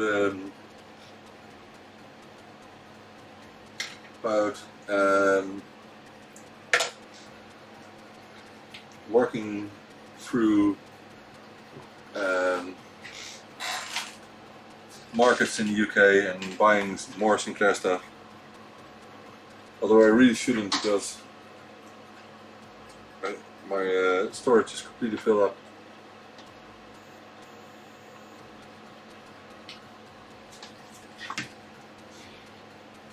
But I really do miss the time that you can just walk around and find Sinclair stuff at lots of places in the past, you know. Because what's the stuff that you buy nowadays in markets and flea markets and so? What kind of stuff do you buy? Nothing interesting for me, I think. Non-working smartphones, maybe. Stupid gadgets. What else do you buy nowadays? Because a lot of the variable retro computer stuff are either consoles or offered on eBay or something else. So there's not much chance finding some cool stuff anymore on markets, flea markets. Cool, nice. Great to hear that, Christopher. If you want to know, I made 530 ZX HD until now. It's written here. So a lot of people are enjoying the ZX HD.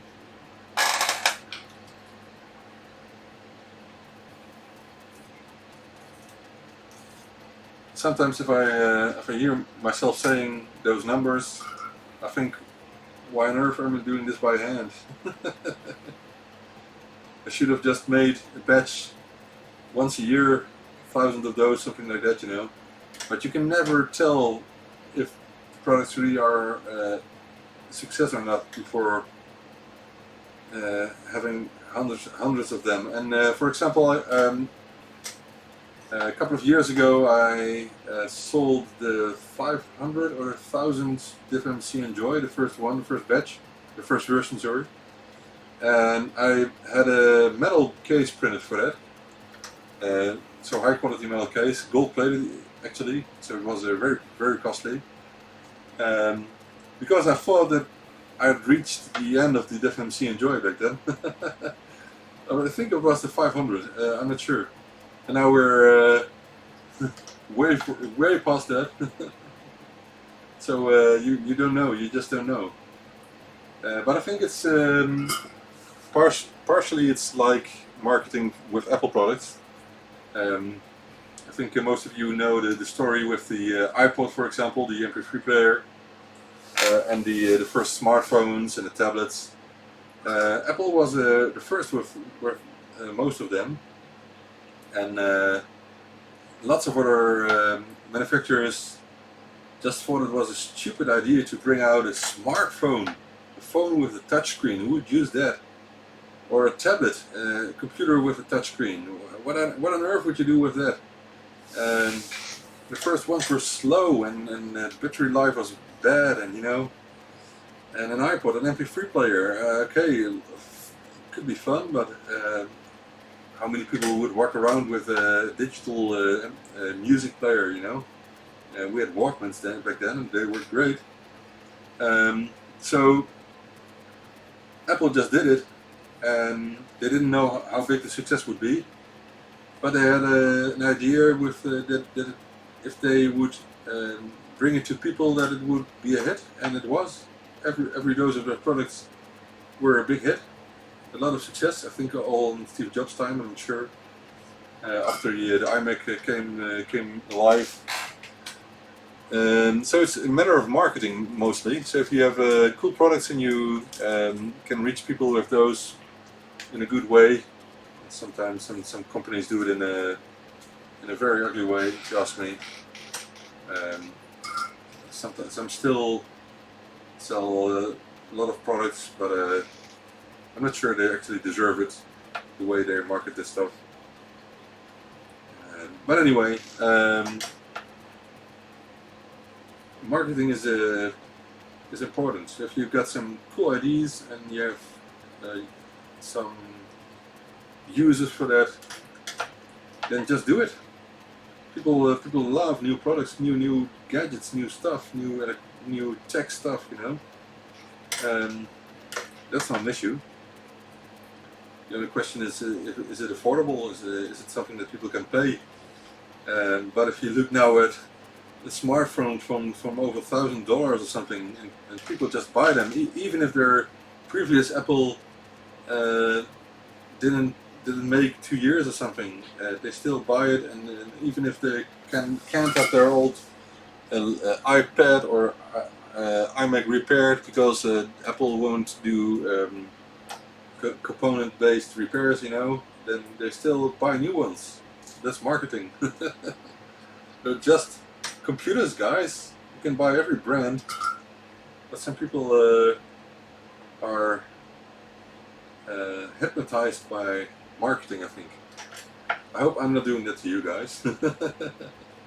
I hope that you just like the products. Yeah, the pick and place machine is behind me. Literally, it's behind me.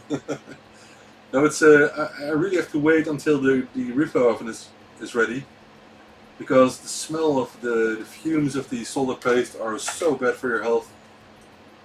So I already created a fume extractor, and now I'm finishing the reflow oven, which takes a lot of time. I had to order some new parts, and that takes 2 weeks to arrive, and then I have to find time again to continue working on it. But yeah, I just have to continue working on it.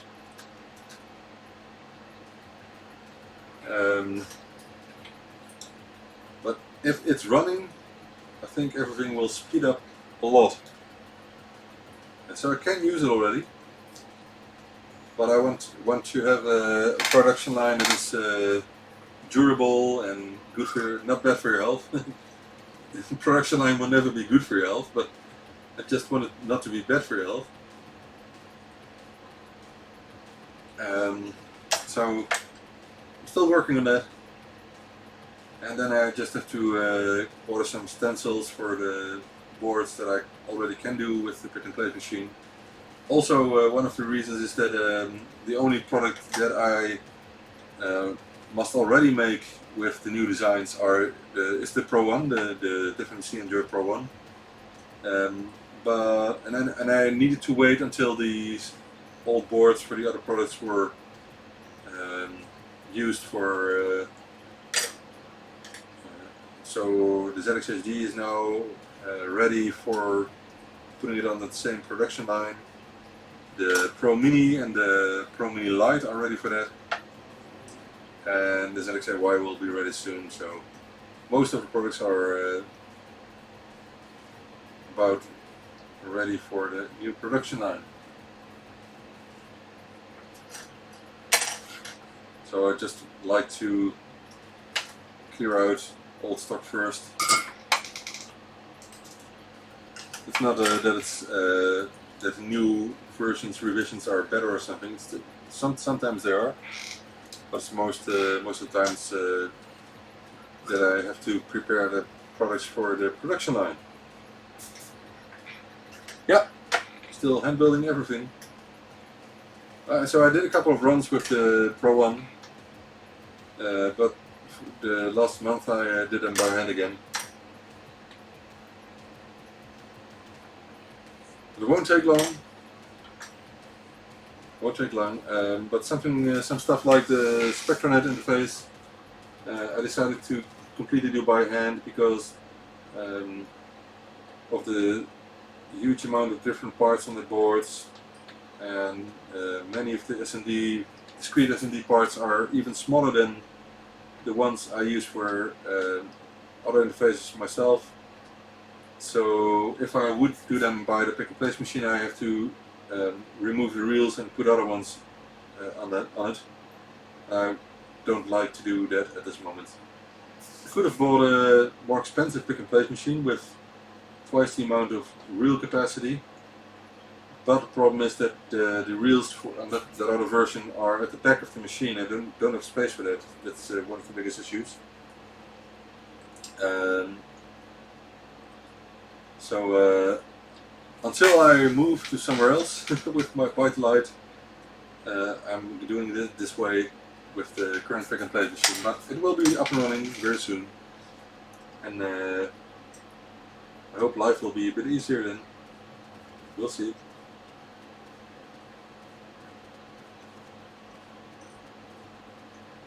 There's so many things to do, guys. For example, our kitchen needs new tiles on the wall. So it's so prepared the wall already 15 years ago. So we still need to finish that, but it's not a big issue because the kitchen is just operational. You know, you can use it without any issue. But the wall is just ugly. That's the only thing.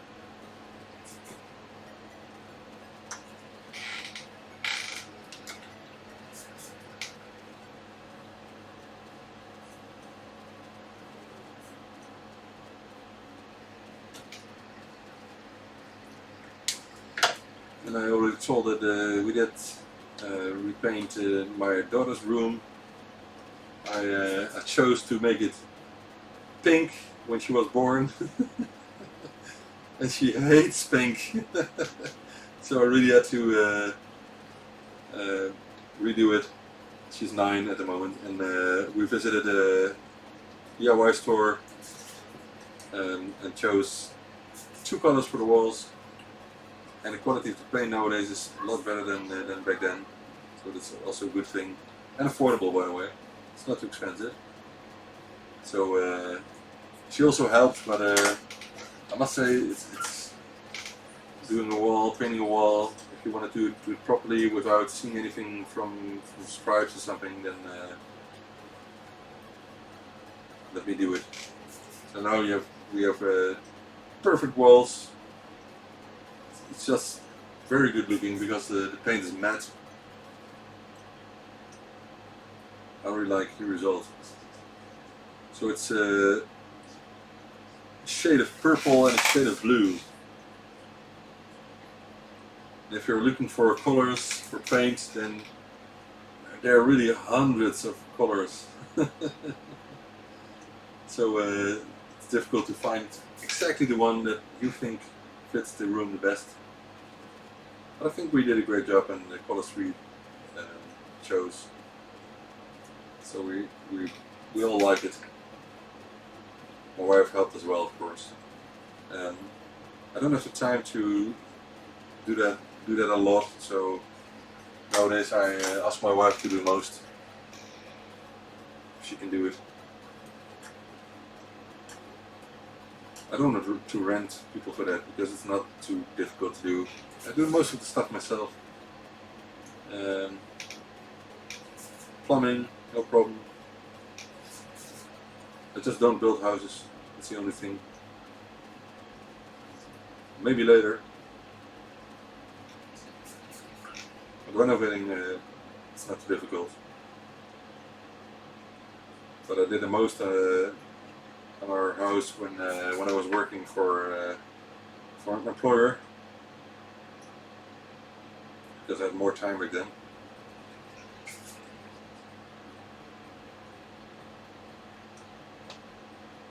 I would love it to have a separate space for a ByteDelight, a bigger place.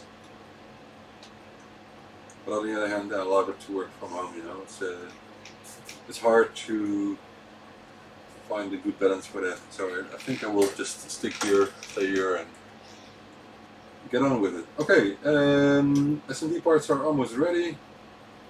So the next is the chip socket.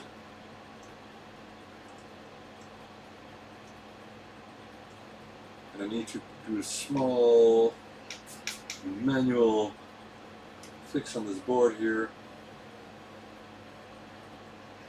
to make sure the crystal is exactly clocked at 3.579 megahertz. Had some troubles getting all the boards stable at first. I found a solution for that, so applying that small solution or preparing it now.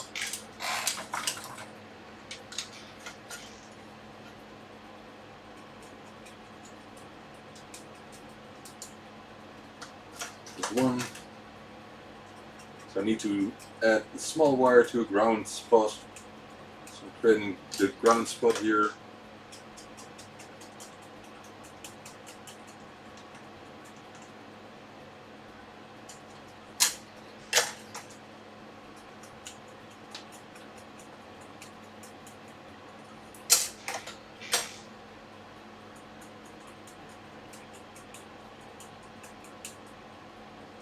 It's really cool to get through the whole process of automating your production line, but it's not very obvious. It's really you have to dig in a lot of new technological stuff, solder pastes and stencils and ovens. You know, a lot is involved when trying to automate your production line. Costs a lot of time, and once you know all of that, then it feels like something simple, but it isn't, because the pick and place machine itself is a very complex machine with lots of things that can go wrong, you know, and lots of detailed calibration, which costs a lot of time. Fortunately, most of it you just have to do once. That's a good thing. Right, so I'm almost done for today.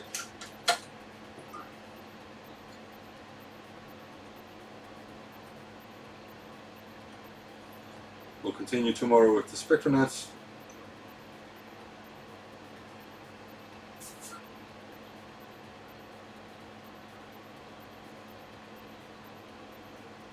I hope to be able to start early in the morning. And I will do live streams again as well. Most probably it will be a multi-part live stream again with lunch in between, you know, that sort of thing.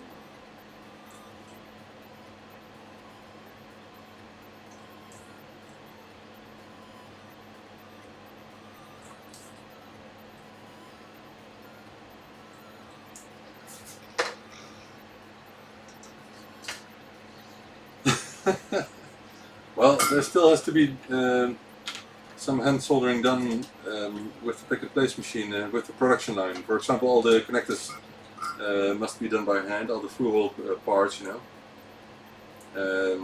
But it's good to do that by hand because the positioning is better and the strength of the connectors that go through hole are a lot better than the surface mounted parts. And it's something you can do when the machine is running, so you can do two things at a time.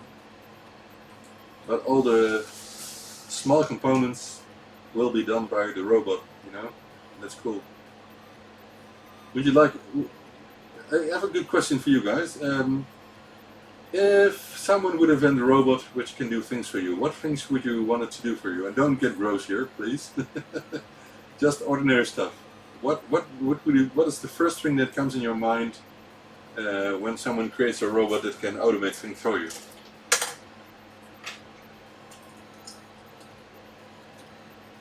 I'm thinking myself as well.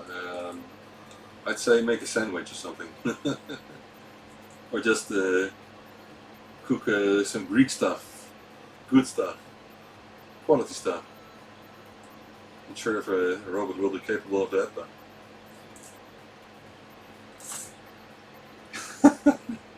got the lawn for that. Yeah, okay, but you have robots for that already. I must say, Owen, I like. Oh, Christopher, it was you. I like doing the mowing the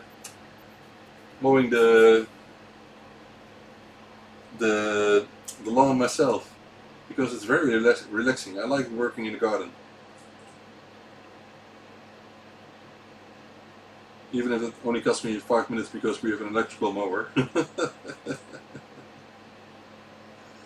But anyway, I like doing that myself. Okay, you have robots for that? Tell the kids stop fighting. Okay, that's a good one.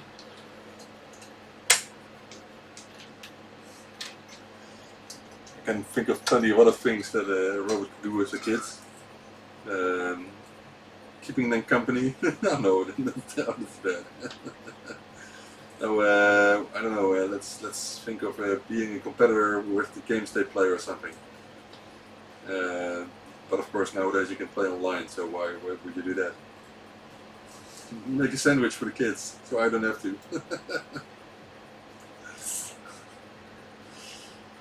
Oh. Talking about robots, I was thinking if Brexit is done, maybe I can have drones fly over the North Sea with stuff to deliver at your door. I guess they won't be shut out of here. I don't know.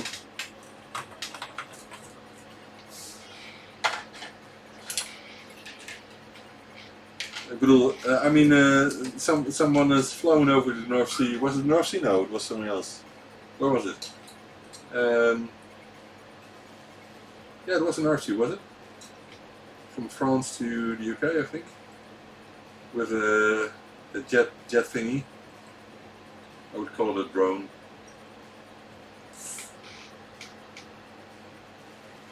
A vending machine.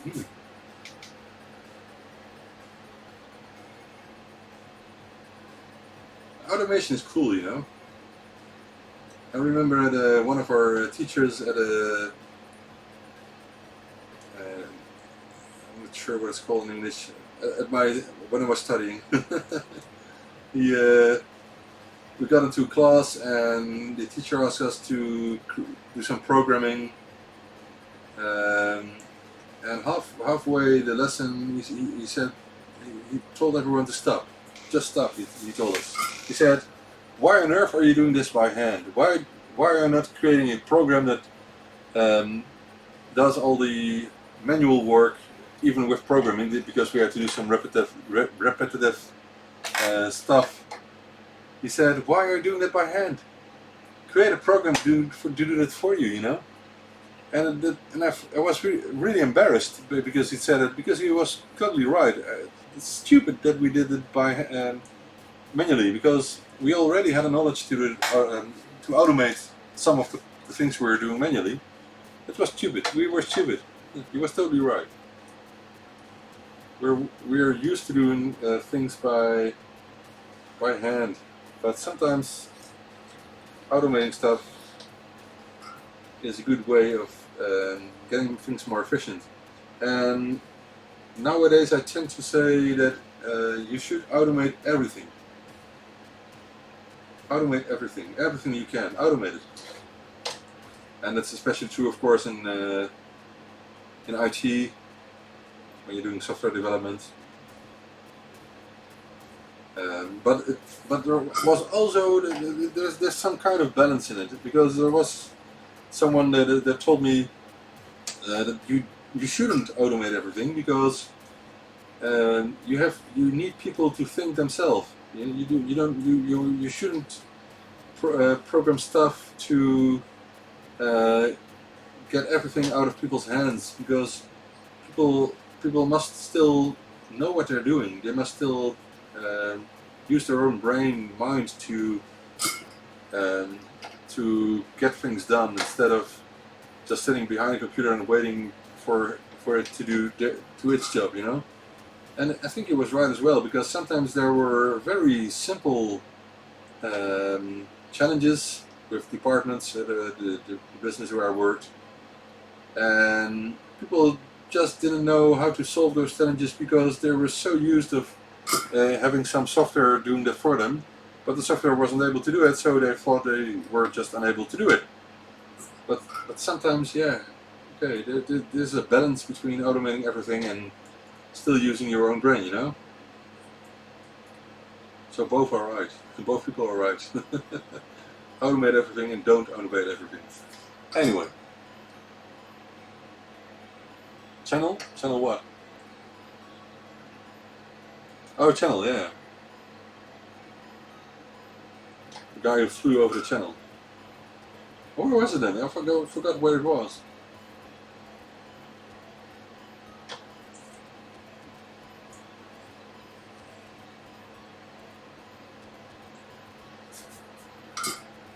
Alright. Stereo output pin header. I'm almost done. I think I will do the actuators tomorrow. I'm a bit tired.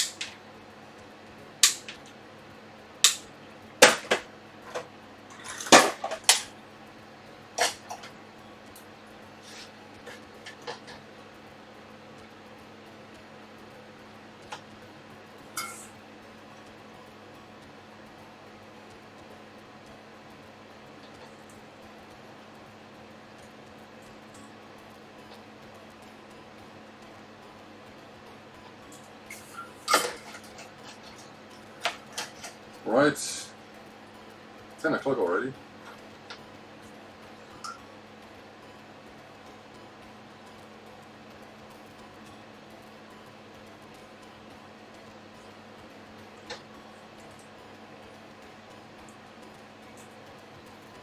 Let's see if my daughter's already in bed, because she got new curtains today. Oh, yeah, she also she started to use WhatsApp yesterday, I think. She wanted to use WhatsApp for getting in touch with some friends of her.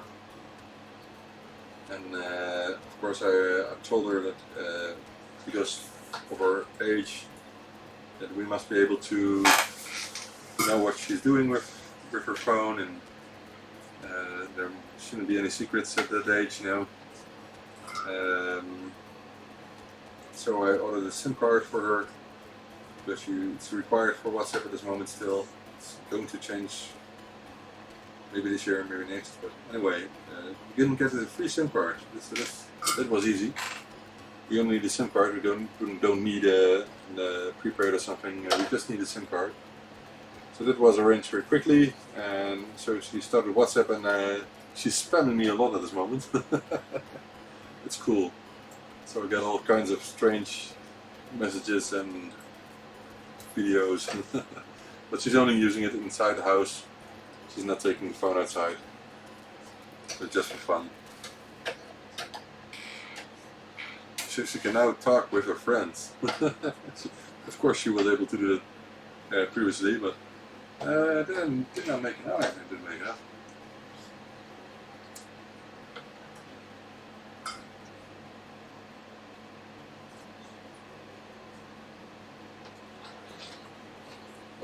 Sometimes I get frustrated when kids call an internet connection just Wi-Fi, you know? It's not Wi-Fi, it's internet. Daddy, Wi-Fi is out. Oh man, it's so frustrating. Kids, it's not called Wi-Fi, it's called internet. We have a glass fiber connection coming into our house. And connected to the glass fiber router is an access point, because the built-in Wi-Fi in the router is full of shit. So I added a proper ASUS router, so we now have good, fast internet connection everywhere in the house, and several channels, so we can choose, you know. But sometimes, like last week, all that equipment can cause problems, and it can take hours to find the cause of it. And maybe you've heard, but there was a small switch. It was only used for free setup boxes for free televisions here, so not even for internet, although it's the same traffic, of course. And the power connector of the switch was not connecting properly anymore, so that was causing the whole network inside the house getting hicked up and completely pulled down, so that was terrible.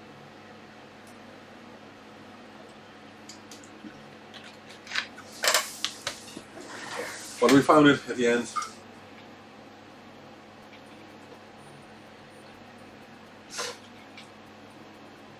And after that, every problem was solved again. So, what does make my kids happy? Solving internet issues, Wi-Fi issues. Alright, so the boards are ready. Just to get 5 chips, of course, AY chips. The expensive ones.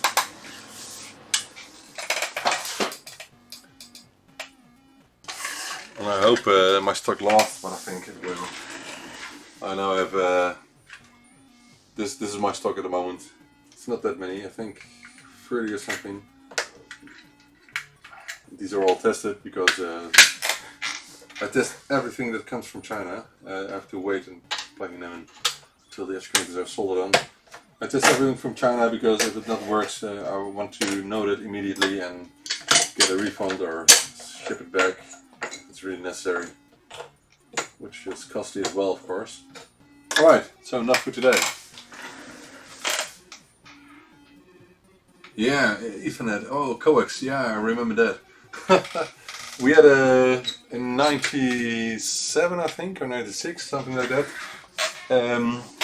Just a few years after internet was available in Holland, which was introduced in '94. We had some machines, old computers, at our school. So it's not a university, but just one level below that. Old machines anyway, and people started using IRC and some other stuff because they were all text-based back then, in the beginning. Every feature of internet. A couple of years later, when I was still doing the study, we had some. We had a connection, and I think it was dial-up. Let me think. We had an internal network. I think that we had two things. We had an internal network in our dorm rooms. How do you call it? Student houses. We lived there with 30 or 40 people in a big apartment house, you know, full of students doing nothing but studying and and making the rooms gross.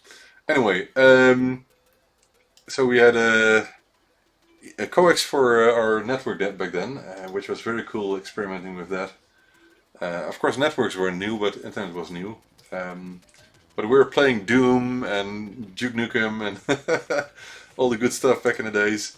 And oh, I remember playing Doom until 3 o'clock in the night, 3 a.m. And trying to close my eyes after that, after playing a full night of Doom. Closing my eyes, and I only saw all the hallways from Doom when I closed my eyes. Oh, good times. But indeed, if someone bumped his Ethernet connector, then the whole network was pulled down, so you couldn't do anything. Cool. And Doom is still a cool game, but it's if you like it, if you're into that, of course. For just playing with a couple of guys, you know. I won't have my kids play that. It's a bad game. Anyway, I'm done for today. It's 10 o'clock. So tomorrow I'm going to... well, let's just finish with that. Let's finish with getting some of the Spectranet boards for tomorrow. Would this be enough? What do you think? Would this be enough? So something like that. We'll start off with that tomorrow.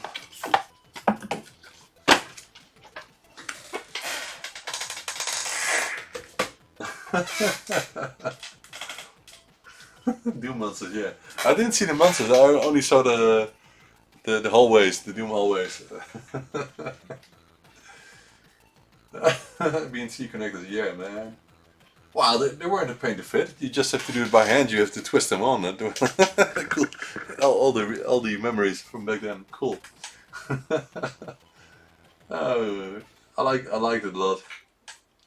But anyway, I didn't finish my study. I started another study, and then I started working, and then I did it for 17 years, and then I found out that I should never have done that at all, because I should have just started my own company back then. But anyway.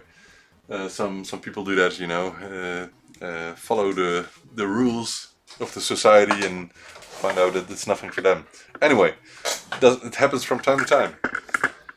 So I got my stack of Spectranet boards here. Oh, these are not Spectranet boards, these are ByteDelight. I will get them tomorrow. What else do I need? I need my Spectranet box here, my tray of all the parts.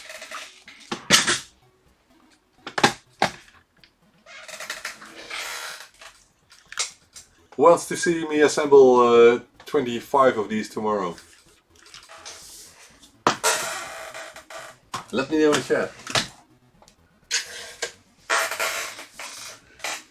What else do I need? Cases, of course. Cases. I have cases here in the drawer.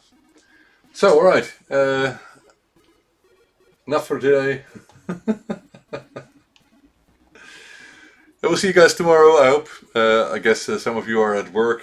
If your manager is not looking, then do feel free to join the stream, and we'll continue tomorrow with the Spectranets. And okay, I'm past you for one day tomorrow, so I hope people will forgive me.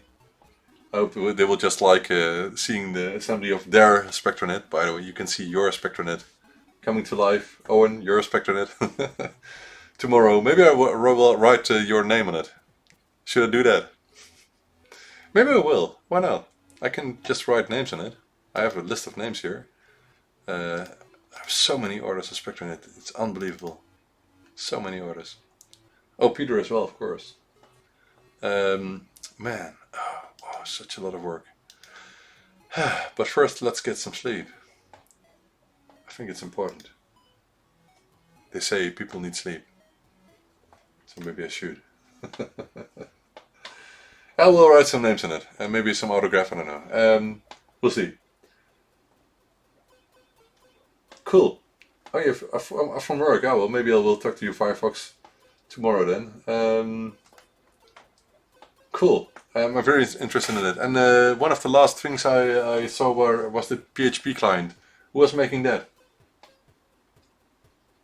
who was making the PHP client for accessing TNFS from a web browser. Very, very cool idea.